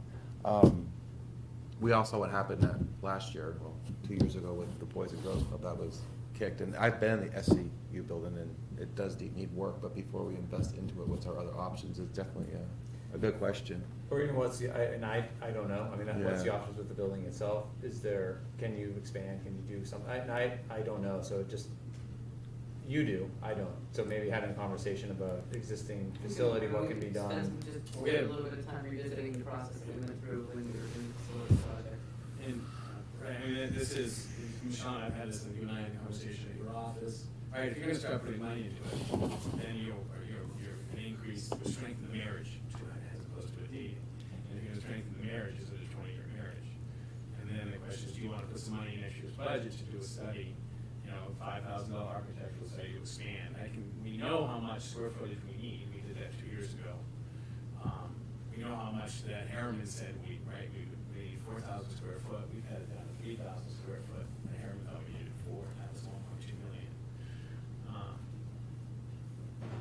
But we could, can somebody do an architect, Michelle and I talked about expanding on the Maple Street side, and can you expand up offices we need, how much square foot we need, what kind of common space we need. And I guess we could see next year's budget, $5,000 is possible on that side. Anyway, we should talk, just finding time in the schedule to talk about it, because it could be that we decide that we wanna marry the building, and then we go all in, and Right. or we decide we wanna keep dating for the next 5 years, Well, and we see if could there's a pretty window, much but. shelve it with all I'm the not sure other what- facilities work, we pretty much put it up on the shelves, because it was pretty clear that it was not of interest at that point in time, so, no, I think we can revisit, where we are with it, and at least have that, no, I think it's a good conversation to have. I did notice it was out in 2035, and I was like. The two areas of funds that Michelle and I have talked about that make some sense to invest in it is if we're doing paving, while they're there. Is the paving bid to route pave. right now, because we need paving in all of our Right. building? If they're there anyway, it's the cheapest rate. It is cheap. And then the other piece is we have the sewer issue, and there's some sewer work at Maple. If you've got all the sewer people there. Which we have an RFP out right now. But we haven't, that's just, we can always cut it, but we thought we'd at least get a price for that. Because there's some efficiency to it, and I think that would probably make an engagement to the, I don't think it's a marriage yet, but you put that much, but probably engage at that point. Okay. No, Everybody okay, yeah. CIP? So this is where we're at, we'll keep working. Thank you very much. You're welcome. Looks great. The next piece is lead, and again, I appreciate Michelle and Phil's work. So, Phil and Michelle will pick me on the table for it. So, this is kind of where we've come to on lead. Any drinking water in any drinking place where the primarily the water is drinking, we are going as low as we can go. So that means we're replacing some water fountains with filters, and we're making sure that everything is really just basically well below 5 non-detectable besides the chlorine. Okay, so that's drinking water. Anywhere in the districts, K-12 is drinking as low as we can go. Elementary sinks, low as we can go.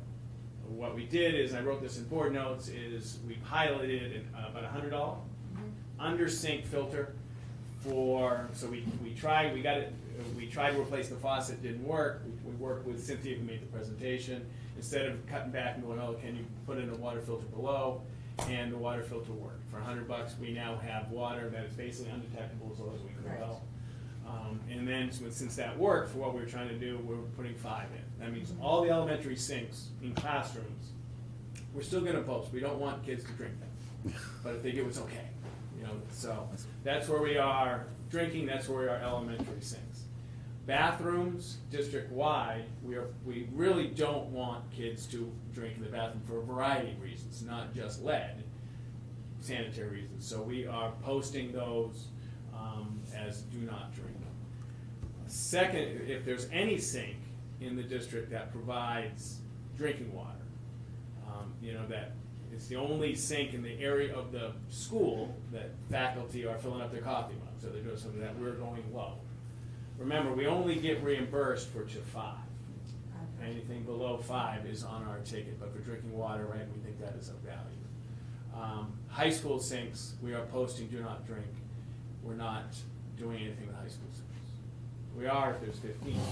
15 anywhere in the district. Or 5 parts per building if we think that it would be a filter, because I think one of the filters is going actually to the high school. Then it's like $50. It's we get a good cost, but if it's not, we don't get. We don't get the return on that. So that's our guiding philosophy. That's where we are. And if the board understands and accepts that philosophy of operationalizing the lead testing, then we are close to being done. We have reached that threshold. Drinking low as we can go, sinks elementary low as we can go, drinking high school low as we can go, bathrooms posted, high school posted, unless it's drink water. And did you not say to me that we also have 2 new water filling Right, stations so- as part of this? So we got. When we tested it, to get them lower, we replaced them with filling stations, and they're 50% off because it was to get to the 5. Correct. They were- So how many filling stations? You have 4 now at the high school? No, the other 2 were in. Yeah, we might have 4 now, or we will. We have, one is getting replaced, it In already middle did school. here, and one is up at the high school. We Yeah, might on have the 5th 4. floor, yeah. Might have. And this is the just remind me, is the high school on water precinct water? Or they Yeah, it's Contoocook, it's Contoocook. and this is Contoocook, and then Harold is- Harold has their own well. No, it's the Hopkinton Hopkinton precinct. Village. Everybody's precinct. Okay. Everybody okay? Yeah. Yeah, I think thank you very much. You know, I was very passionate about this one, and I came and thank you. So once it's all neat and tidy, and Michelle's sure, we will submit for reimbursement. That's, And the deadline was end of June, correct? July July, yeah. first. well, June 30, we had to get less than 15. Okay. Yeah. so I thought But it was- the funds are available beyond. Yeah. To get to Okay. 5. Yeah, we're fine. Yeah, we can just only submit Yeah. once, so that's why We we're had to just gonna finish make the sure project. that. And you'll let us know how much we get back? I'm just Yeah, curious, I'm yeah, curious, once- but, Yep, okay, Everybody okay? so I'll have a spreadsheet and all that. okay. Question. Of what Building, we are gonna submit for. building administrators are communicating to students about this, right? My daughter, who is a little anxious and sensitive, drank her water in the morning. Then she was told that she couldn't fill her water up at school, so she didn't drink water all day. Went to lacrosse on a hot day, and then came home saying she's thirsty, and she said that she was told she could not fill the water up at school. So if there's any way, and this could just be my wife told her not to fill the water up at school. So if there's any way to just verify that the students know that they're being Yeah. communicated to, And helpful. I sent an email out, the HEA, Hopkinton Education Association, the union had some questions about the work that we were doing. So I emailed everybody last week with basically this philosophy of what's coming to the board, what we're doing. So like the elementary knows that we're going to 0, for saying, as close as we can get, and I mean, it's negligible. But yes, I'll make sure Bill and Amy and everybody, but the teachers were apart, so the teachers know that drinking water at we don't want, it's still gonna say posted, don't drink it, but if a kid drinks, it's not a bad thing.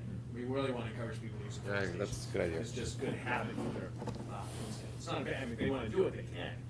We just prefer they use fill stations. Does that make sense? Yeah, yeah. Cool beans? Yeah, great, thank you So very our much. lead journey is almost over. Awesome. Thanks, Michelle, appreciate it. A lot better place than we were.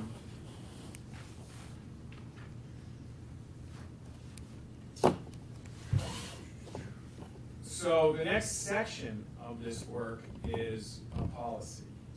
So very much appreciate Matt and Norm and the posted discussions and call-ins. And I'm still trying to manage, I'm not as effective managing the quantity of paper and the versions of it, iterations of it, but I'm working at it. So we have 3 sections of policy coming tonight. The most important tonight is a third reading, which a third reading then becomes adopted. So we are looking at JLCK, special health needs students. This is your 3rd time you've seen it. That is pretty much a pro forma policy. It meets the requirement. Again, these are state required policies. The next one, IMAH, is a daily physical activity. That's the one that had a little bit of education stuff in it, which I kind of like, had a little bit of interesting stuff. The most interesting part of that is requiring the sensory break after 40 minutes of instruction.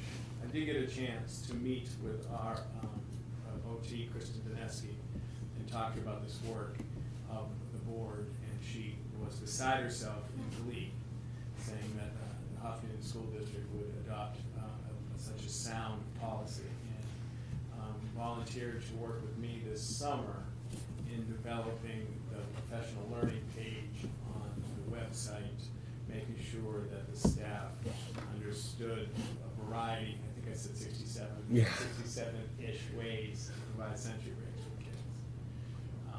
So that's a good thing. One thing that we discussed, Matt, Norm, and I, is an effective implementation date of the first day of school next year. Just because that gives me time to create professional learning, the policy would be implemented next year. If the board wanted to go to, October 1st, I'm fine with the first day of school, everything will be ready. But the first month of school, sometimes it's hard for teachers to go something new. If you wanted to go October 1st, you know, no problem.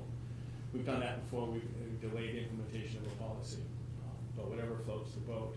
But Kristen was, who is an expert in this field, was thrilled with this one.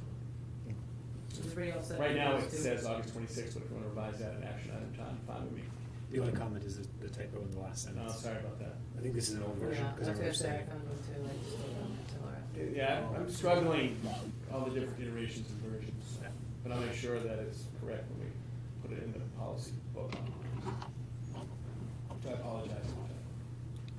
So you're suggesting changing the action item? No, I'm fine with the 26th, but Okay. if you were a little sheepish about first day of school, implementing the policy wanted in 30 days, I'm okay. They will have time, and they will be known, and they will have resources at their fingertips.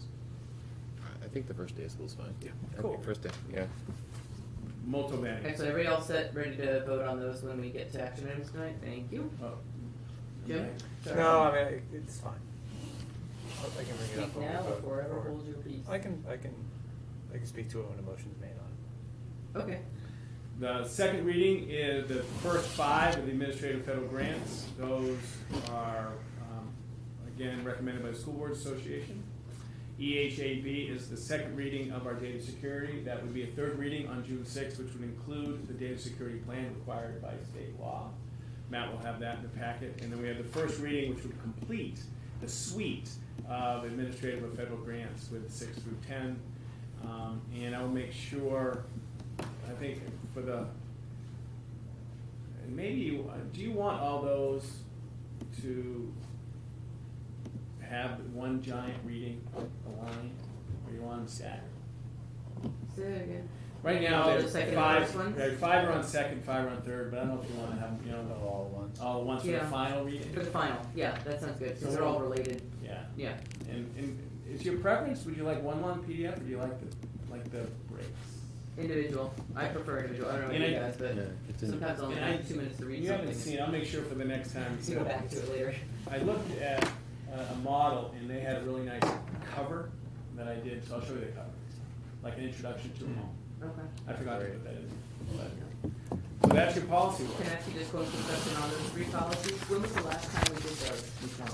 The administration of federal grants, the data Never. security? We did Never. just Okay. pieces, They didn't look with- familiar Yeah, to but I me, mean, it's so. Yeah, food service, but Yeah. no, these Yeah, are okay. new. This is because, and Michelle spoke, the federal government audited New Hampshire, and New Hampshire went in districts, and they found that districts didn't have these policies. Okay. So they're saying, get them, Great. get them. Right. And so we're getting them. We're getting them, okay, sounds great, thank you. Yeah, I haven't heard of Say it, I've as heard those on my how list. these policies until now that you brought it. There's a bunch of them. Okay, great, Everybody thank you okay? guys. We're okay? So no action on those on those No, 3, no, just it's just the third digestion reading. time. Personnel, real quick, we're bringing forward Emily Squibb, Maple Street School Special Education Teacher Behavior. Amy led the team, very much supported, lots of experience. Looking forward to her impact here. Amy Roth is the recommendation of the local person in Maple Street School Science. That replaces Roy Moffett. Remember Roy, that was an off-budget. These are all positions opened. Kate Honenberger comes, that's Patty Connolly, replacement over at the high school. If you didn't notice, Springfield College, yeah, Triangle, that's me, Springfield College, PE, we like that. She's coached for us, we've known Kate for a long time, she's been on the coaching sideline for the Hopkinton School District, coming from Laconia for us. Patty was Springfield College. Patty Spring, that's right, Yeah. that's what we Just like. keep it right there in I don't the know how legacy. Dave- I don't know how Dave survived that in Springfield. And then Jason Lang is Jeff Griffith's permanent sub, took a science job over at South Egan, if you remember, he resigned. And Jason Lang has been working with us as a permanent, a long-term sub here. This is helping him, his goal is to teach secondary schools, so he thinks this will be a good experience for him. So those are our 4 action items tonight. We're still struggling with speech, struggling with psych, and not surprised, just because of those positions. Again, those aren't reductions or anything, those are just speech stuff to find. And psych is part-time, is hard to find. Literacy of .6 for Hill. Right, Bill is interviewing, thank you, good job, Michelle. We had Meredith Post, if you remember, slid over to a full grade teacher, she was a .6 teacher. So that became open because of that slide, and Bill is interviewing as we speak for that one. And so, where we are on second grade, and so I know, and I appreciate the opening comments, and Becky and I have had a lot of discussions. In the last few years, we, appropriately or not, but have used the term complex to describe the category of students. For years, the term of art was reluctant learners. And I didn't like that, because reluctant learners, not everybody is a reluctant learner, so I got rid of that term, we went to complex. But it is, as was talked about in the opening comments, and Becky and I talked about it, that's a definition in whose eyes? Complex in my eyes is a complex behavior, complex learning, complex social emotional. So one thing that is not you know, well, maybe it's a specific number, is the identified number. And I thought that would at least provide some information to the community that asked. So in first grade, currently, we have about 20 to 22% of the students that have some identification. That came up, I think that came up with, is in the rationale trying to support the second grade. If it is a very diverse learning, smaller class size could promote, you know, could help the student learning and achievement. So where we are today, and I checked in with the numbers recently. So currently, 3 sections have been nominated for, and if school opened tomorrow, we would have class sizes of 22, 22, and 23 in second grade. For us, in full transparency, those would be on the larger side in the second grade. It is predicted to have, our projection is about 6 more kids between elements, just a projection. If we go to a 4 section, and school open tomorrow with 4 sections, it would be 16, 17, 17, 17, which is within, to be completely transparent, within the normal range of our early elementary courses. As directed by the Hopkinton School Board, an anticipated position was open. Bill has done his process, and we are ready to bring forward a name for this position next week. Once that happens and we do nominate and award a contract, there isn't going, you know, you don't go back. We have hired someone for this job. And so we are ready to bring a name forward and to commit those funds. Question on going on second grade to third grade. What has been our typical class size for third grade? Do you know that?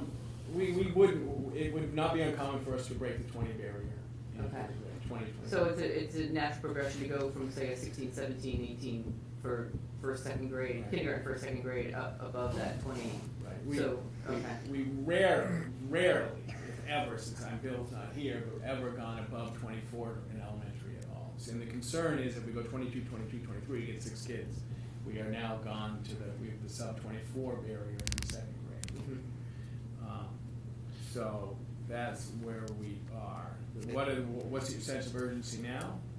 The sense of urgency secures positions, secures planning, course select, teacher assignments, and it secures a backlog.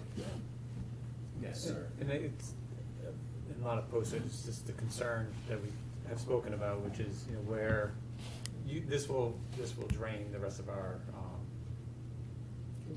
Thank you for giving me the word, contingency fund. And so it's really just a question of the balance between where our personnel line is and our, and the 20 budget. And so my only concern is if we drain the contingency, and we're over, or we may be over on the personnel, how does that play into our overall budget and other decisions? And so it's more of a question than a statement, but that's what's in my mind right now, is my hesitation. And we won't know. September 15th, right? Right, mid-September, right, all the hiring has been done, all the benefit choices have been done. We tried to work this through. It is inexact science. Like for the positions that I'm nominating tonight, science and behavior, those are considered, in my mind, specialist positions, unique, low, number of candidates is typically low. So for those positions, we have looked at the best candidate. In other positions that are more general positions, we have an opportunity to make sure we have diversity of experience in our schools. When you're into sciences, you're into maths, you're into behaviors, you're into reading specialists. We traditionally haven't used those times to round out our allocation of experience to our school. For other areas, classroom teachers, we do want really thirds. We like a third really trying to engage and learn, a third in the middle of their careers, and we know we have a third about who are real serving as mentorships and stabilizing influences. In the specialist positions and low, typically highly technical positions that require, if you look at Amy Roth's experience, she served as a science specialist. And so for a science teacher, that's really, that's a specialized field of specialized training, different than a 5th grade classroom teacher. So that's been our guiding philosophy on how we fill positions. But overall, not surprised because of the unemployment situation. We're not getting 50, 60 applicants like we got years ago. So it's in exact science. At the next business meeting, I will present. Michelle has done great work on locking in electricity, locking in pellets. There's some savings there. You know what I mean? We're down there, we're up here, we're down there, up here. It's a very much evolving implementation of FY20. In your years of the superintendent, have you ever gone into a new year where we've used most of our contingency fund? The contingency only came back 3 years ago. 3 years ago? This year, there's still, there'll be a lot of questions. The difficult scenario would be, as Michelle has asked to, which is, I really respect her effort towards it, but it really provides agita and anxiety, is as we look at the unreserved fund balance. Last 2 years, we've had to scrutinize spending to accommodate for unanticipated special ed needs. You can do the same thing in January. You can scrutinize spending because our personnel side of this went beyond what we could. You can also look at your Article 10 funds. You can look at where revenue is and all that fun stuff. That being said, I think this is the risk level. Yeah, second grade was put in contingency. We didn't use as much in the secondary as we thought. We don't have to pull the trigger on all the stuff that I put in the MS-22. There's still some staffing issues that we're trying to work out as well. So I am, 22, 22, 23 is pretty. One thing that always occurs to me when I walk around the building earlier, in the early of the year, the second grade is very young. You know what I mean? Yeah, and I'm not disagreeing with anything that you're saying. I'm just concerned about running out of cash, and that would also be a tough time for the district. And so I'm just trying to think, are there, and it's just something, if we approve it, are there other areas of the budget that we want to look at and possibly making a statement now that we're going to hold those or reduce them until September 15th when we can move ahead. So I'm just trying to look for some balance. Yeah, and we do have some open positions that have not yet been filled. And we really won't know the full picture of personnel until probably the first day of school. Well, you mid-September. Yeah, so it's really hard at this point to look in the ball. My concern always is from an educational perspective. I mean, I'm already there with the second grade, but is the quality of a candidate that will be coming to us in August if we hold off and now let's just say 8 kids show up.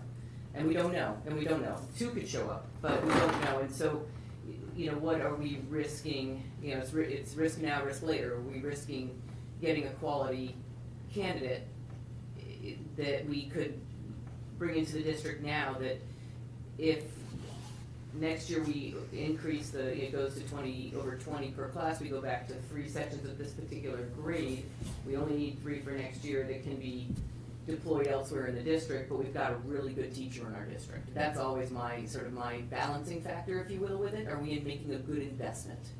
As opposed to just filling a position to teach a class just because we have a lot of kids. And so I think, from my perspective, I'm very much in support of moving forward on the second grade piece, and then really looking carefully as we move forward on things that don't, that aren't necessarily a direct impact to the kids itself, and that if we make the investment in a teacher, maybe that in the long term is going to be a better decision for the district overall. I guess that's kind of the way I look at it as from that perspective. But yeah, it's always a tough thing this time of year until we really know exactly where we're going to land.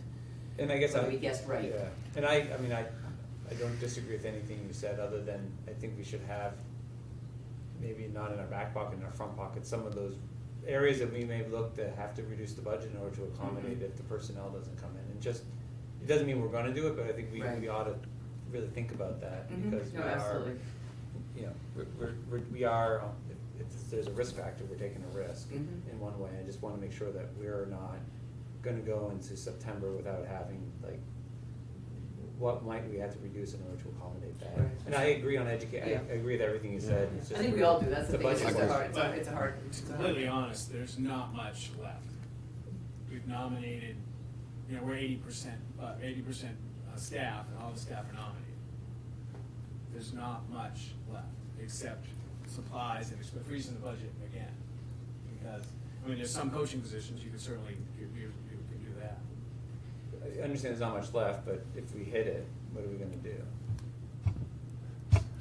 Well, one thing, I Didn't mean, we- we won't overspend our budget, but what we Correct. definitely will run a risk of, to be fully transparent, is we haven't committed to how much we wanna have for an end of year It's fund fund balance for balance. next year. It's all about fund balance. So that's where the rubber could meet the road, if you wanna call it that, in that it's potential with all of our needs that happen and because of just how things worked out, that we might have to say our undesignated fund balance that's a revenue source for 2021 is gonna be, $100,000 less. And what do we have in the budget for the undesignated fund balance? We haven't said it. We haven't set it yet for the 2021. But in 2020, we had. In 1920, in 1920, we had the 400 and, 30 something. yeah, what we've been trying to hit. Yeah.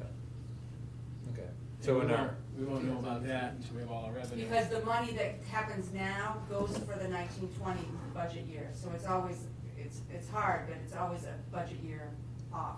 Yeah. We have 175 coming out of Article 10. If revenue comes in and the expenditures come in, we only have to take out 75. And that 100 is in Article 10 that we didn't allow, and that pays for your second grade. Steve, is that 20% of identified students a high number, a low number, right in line? It's a little high. It's a little high? Okay. And then secondly, wasn't a big part of the contingency, and I don't know this, I really don't know this, but wasn't a big part of the contingency looking at that second grade? Yeah. Like, Yeah. that's what it was sold to the parents about, you know? Yes. The full second grade was in contingency. Yep. That's the one we knew the most about at the time. That's right. And I want to agree with Liz, you know, us making a decision now on getting a quality teacher later in August is, I think is important. They have time to get used to the district and, but I do understand your concern with the risk involved in there, and it's both sides, you know, it's hard. Yeah, I agree. And then we also have the $250,000 that, you know, we lost in the budget process that we're also, you know, Right. still have Still to, making up. I mean, we have a plan has been put forward, but we haven't agreed on that. So I think there's just a lot, to me, there just feels like a lot of budgetary issues that, Absolutely. it's the risk. So I just want us to be thinking about the hedges to those risks, or the other side of that, and what we might need to do to compensate for some of that. Yeah, agreed. So as far as direction from the board for the next I'm meeting. comfortable with you moving forward on second grade, but the board needs to come up with a consensus on that. Okay. So is the board in consensus to have Steve move forward with a candidate to bring before us in 2 weeks, 1 week? No, maybe next week. 1 week. Yeah, Okay. yeah, All right, good. Then absolutely. we'll get in that direction. Thank you. And thank you guys for your input. Yeah.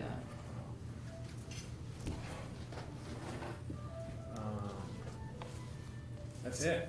We just did staffing, second grade enrollment.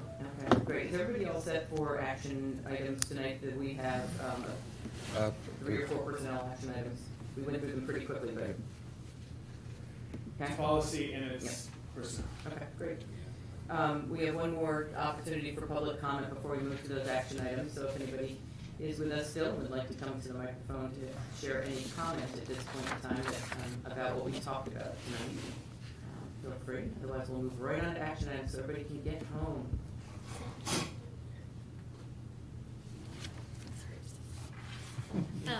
Danae Bell. So what is the kids who are in current first grade, what are their class sizes right now? That would be the second grade class next year? 16, 17. Yeah, so that would be a huge change for all these kids to be crammed together. And if this 22% is already a little high, then the chances of the needs increasing are also very high to go along with that. So that's something I think that we should keep in mind. Though I hate the idea of, having to stick a classroom in the art room and all of that. I think it's, something that has to be done for, those kids. As far as the curriculum for when you were talking about for the graduating class, I definitely think that that's something that the board should continue to delve into. It's not a cut and dry thing. It's not a fast thing to do. I definitely think it needs to be done thoughtfully and looking at online options and expanding, because it is important to have, like, I just went through 7th grade orientation with my oldest, and I love the fact that our middle school builds into high school stuff. And that's one thing that I think is amazing about our system, is that they can get that first year language credits for high school in their 7th and 8th grade year. They can build their, online portfolio to make for a credit for high school, so that it can free up things that they want to do. And I love Steve's idea of meeting kids where they're at and what their passion's like, because I kind of like fall in the middle of being a nurse, where I'm not really this, I'm not really that. I do have, I do have my bachelor's, I do have this, but there is a huge job gap and there's a huge job disparity in our country. And, my dad as an electrician makes way more than I would ever make as in my job with my bachelor's degree. And so I do think that for those students that is their path, I think that we do need, to give those opportunities for the kids who, I have a friend who they live in Alton Bay, and their daughter was able to take college credits, do dual credits while she was in college, and she is graduating a year early and is halfway towards getting a degree already, because that was offered to her through her high school. So I do think that those are things that we should look at and would be fiscally helpful, because then you don't have to hire those teachers to teach those other classes, but you're still giving our students those opportunities. So I think that that's definitely something that should be looked at long term. The other thing with your restructuring of the counselors, I really hope that it's being looked at to have those same counselors follow these kids from 7th grade through.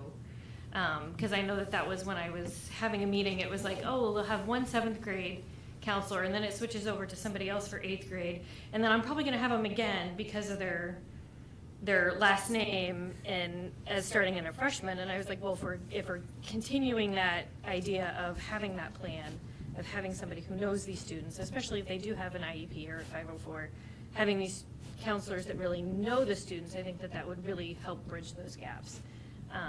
We'll be for talking those about that students. that'll be on next Yeah. week's agenda, so if you can make next week, that'd be a good time for you to come and hear what, Well, I will because we do don't that. know either. 6th grade thing. Yeah, oh, that's right, okay. I'll be with you.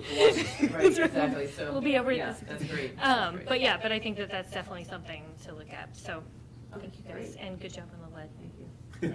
And I think just one point of clarification, we do actually already have programs for students to get college credit in place. So it's not that we don't, and that's why I say it's not that we're not doing that already. I think a lot of it is parents and students can learn more about how to take advantage of that. Right. So just to be really clear, it's not that the idea is to add more of those kinds of things that are already in place. No, It's yeah. It's No, to really just work to- with what requirements are Right, we and expect that's of what our I think students is- right now. Right, exactly. Yeah, so, good, thank you. Darlene Gildersleeve again. I want to commend the superintendent for the Voice Choice program, making from 20 credits is mandatory, right? And then the extra 4 credits they can do an elective. As a parent of 2 teens with disabilities, one in 7th grade and one a senior, my son has struggled mightily with the 24 credit requirement to the point where he had to leave Hopkinton High and go to a charter school. But had he been allowed, he's been playing classical guitar since he's 11 years old. Had he been allowed to take more credits with Bridget Gaddy, I'm 100%, 110% certain he would have remained in the community in Hopkinton and not have gone off and lost all his friends. And so I think it's a fabulous opportunity, not only for kids with disabilities, but people that are in trades, in service industries. We do have Hopkinton kiddos who go in the military. One Hopkinton teen I just met is going to be doing an apprenticeship with PSNH, or now Eversource. So there's kids that do not want to go to college in Hopkinton, so it's not a one-size-fits-all approach. And I really think it's a wonderful, wonderful, creative, excellent idea. These kids that are on the college track can still maintain the, more than 24 credits, but these kids that are struggling, and there are several because I talked to a lot of parents in Hopkinton, and this actually gives a lot of parents hope, and I'm absolutely delighted. I can't say enough good things about it. I want to commend the superintendent as well for hiring the special ed behavioralist in the middle school. There are some kiddos right now who really do need that, and I think that's going to make a really big difference. So I think it's going to make a huge difference for these kids and help them be more engaged in the curriculum. If you do meet in July, I'm just wondering if you can do like 9 or maybe 10. So those of us moms, there was another mom with smaller kids. We don't have to drag them out of bed so early to come in childcare at a 7:30 meeting. Would be impossible to find. So I'm just wondering if you do a morning meeting, if you don't mind considering the parents in the community. I was wondering if the drafts of the policies that the special health care need policy, I was searching for the draft, but I couldn't find it. I was just wondering if that's only something the board members. I hope they were. I'll check to make sure. Okay. Sometimes after the meeting, it's okay. I kind of wanted to follow along. The commissioner of the DOE has chased the federal government to pull back special ed funding. I saw on his spreadsheet that Hopkinton is due to get $39,000 back. So that might help with some budgetary pressures. But I was wondering how to recover the money from now that's going from the state back to the, from the feds to the state. How do you pull it back to Hopkinton, and what budget year will that be allocated for? Yeah, I mean, Okay. it's extremely complicated because some of how it's been portrayed is that Yep. districts are automatically gonna get an amount. That's not necessarily true. You're gonna have to apply for Yeah, it. yeah. As well as you have to be careful about supplanting. Mhm. So supplanting is, you can't do it. So if we had stuff budgeted, we can't say, oh, we're gonna take that out of our budget now, we're gonna have the same thing, but now we're gonna fund it through the government, through the grant. Yep. You can't do that. Okay. So it's, we're still learning more as time goes on, but yeah, it's a little bit more involved and not as it is being portrayed in that. Yeah, I think that's all. I think I'm absolutely thrilled with the voice and choice credit option, and I'm actually going to run home and tell my son. So thank you. I appreciate it so much. Thank you, Don. All right, let's move ahead to action items. Don't forget to get all those dates on your calendar. Please get back to Donna about your attendance at graduation if you have not. I'll take a motion for the Hopkinton School Board to approve the superintendent's nomination of Emily Squibb, special education teacher behavior, Maple Street School for the 2019-20 school year, pending final approval of the superintendent of schools. So moved. Second. Any further discussion? All in favor? Aye. Aye. Any opposed? Motion carries. Take a motion for the Hopkinton School Board to approve the superintendent's nomination of Amy Roth, science teacher, Maple Street School for the 2019-20 school year, pending final approval of the superintendent of schools. So moved. Second. Any further discussion? It's a great hire. Good work. All in favor? Aye. Any opposed? Motion carries. Take a motion for the Hopkinton School Board to approve the superintendent's nomination of Kate Hohenberger, physical education and health teacher at Hopkinton Middle and High Schools for the 2019-20 school year, pending final approval of the superintendent of schools. So moved. Second. Any further discussion? All in favor? Aye. Any opposed? Motion carries. Take a motion for the Hopkinton School Board to approve the superintendent's nomination of Jason Lang, permanent substitute for the Hopkinton Middle and High Schools for the 2019-20 school year, pending final approval of the superintendent of schools. So moved. Second. Any further discussion? He was the Memorial Day speaker. Yes. Did a great job. I don't think he needs pending. Oh, he doesn't? Okay, okay, so we'll remove pending from that He's got his background check. motion. Okay, so no pending, it It's all is good. approved by the superintendent of schools. Thank you. All in favor? Aye. Any opposed? Motion carries. Take a motion for the Hopkins School Board to accept the superintendent's recommendation to adopt policy JLCK, special health needs of students. So moved. Second. Any further discussion? All in favor? Aye. Any opposed? Motion carries. Take a motion for the Hopkins School Board to accept the superintendent's recommendation to adopt IMAH, daily physical activity, effective August 26, 2019. So moved. I'll second. Any further discussion? Yeah, I got some discussion. So, so some of it, this is a little bit of, sounds kind of wonky or in the weeds, and, but it's on number 9 on this list.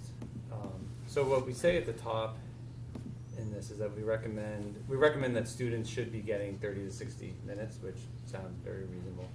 And then when you go down to number 9, we're encouraging the institute and tracking and evaluation method. And then we say to ensure that all students are engaging in appropriate daily physical activity.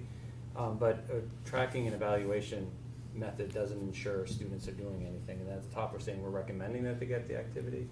And so I would make a recommendation that that sentence instead read something like institute a tracking and evaluation method to determine if all students are engaging, or determine if students are engaging in appropriate physical activity. Because again, us instituting and tracking isn't ensuring anything. If you follow my logic, the language doesn't make sense. What was the intent of the? I interpreted it differently. How's that sound? Okay, but that's fair. okay. These are our policy wonks right here. So. Yeah, maybe reread it. Yeah.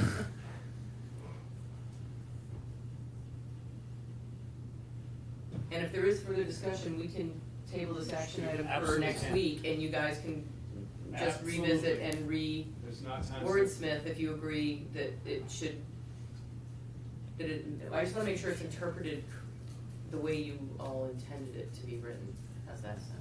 Yeah, Jim wants to submit some language. Yeah. You want to just table this Can you- action can item you- for next Thursday, and we can. Just 1 second. What did you want to change it to, Jim? So I would take the word ensure out, because we're not ensuring that all students are engaging in activities. And instead, have it say something like institute a tracking and evaluation method to determine if students are engaging, because that's what you're tracking. You're tracking if they're doing it. You're not tracking to ensure that they're engaging in it. Because we're only recommending. Yeah, and You're you not can't, requiring. and you can't require through an institute and tracking method. You're required by requiring it. That's all. So I'm just that sentence, you can't ensure by tracking. So that's one, and then I'm happy to throw language out. And then the second one is I'm still not sure that I feel comfortable with the requirement of a sensory break. I would put something around like strongly encourages. It just feels like everything else is a recommendation and we're requiring one thing. But I know we've already talked about that. Yeah, that's. And I appreciate where you guys have come on it. Yeah, It's just- that's. I think we were pretty unanimous about that, about the requirement during the policy. But I mean, absolutely open to discussion on your concerns about it. But I know Steve, Matt, and I we talked about that in our meeting, and I don't want to speak for all three of us, but for us, we liked the requires. No, I appreciate that. Yeah, is your question more about the whole policy is a recommended, it reads as a recommendation and this reads as a requirement? So is that your concern, or is your concern about like that we are actually going to require that? Yes, so I guess my concerns are actually gonna require that. But I do think the language on number 9, it's a simple change, but. So here's what I'm going to propose at this point, given the fact this is a third reading on this policy, Yeah. is that we just table this motion. You guys confer policy on that language in number 9. Yeah, I Whether or would not say you we would not. want to change it and Yeah. just bring this back. We'll bring this motion back next Thursday without any discussion other than what you guys changed and reapprove it. Okay? How's that sound? If you change anything. I think we'd have enough to pass it, right? With. Because I think to start wordsmithing a policy Yeah. right now with an Okay. action item on the If table Matt's is not here. probably not a great decision. Okay. Okay? Yeah. How's that sound? Yeah. So You we'll. guys can come back unanimously whether or not you're gonna change it, the number 9. Yeah. Okay, Well, we're on the same page. It's only number 9. We're not going to be touching. Discussion. Yeah, I think that, All right. yeah, again, Okay. given the fact that we're the third reading of this policy. So I'm gonna table action item number 17, and I'll let the policy committee take that back up electronically or via phone or however you all wanna do it, to bring back next Thursday with potentially a change to that piece of the policy. Is that good? Okay. All right, so, do we have a need for non-public? I don't unless you do. I do not. Do you all have a need for non-public? All set? No. Excellent. Then I'm going to adjourn the meeting at 7:45. Most of it. Thank you. Thank you. Okay. Go back, Bill. Hey, thanks. This has been fun. Those coaches. What's that?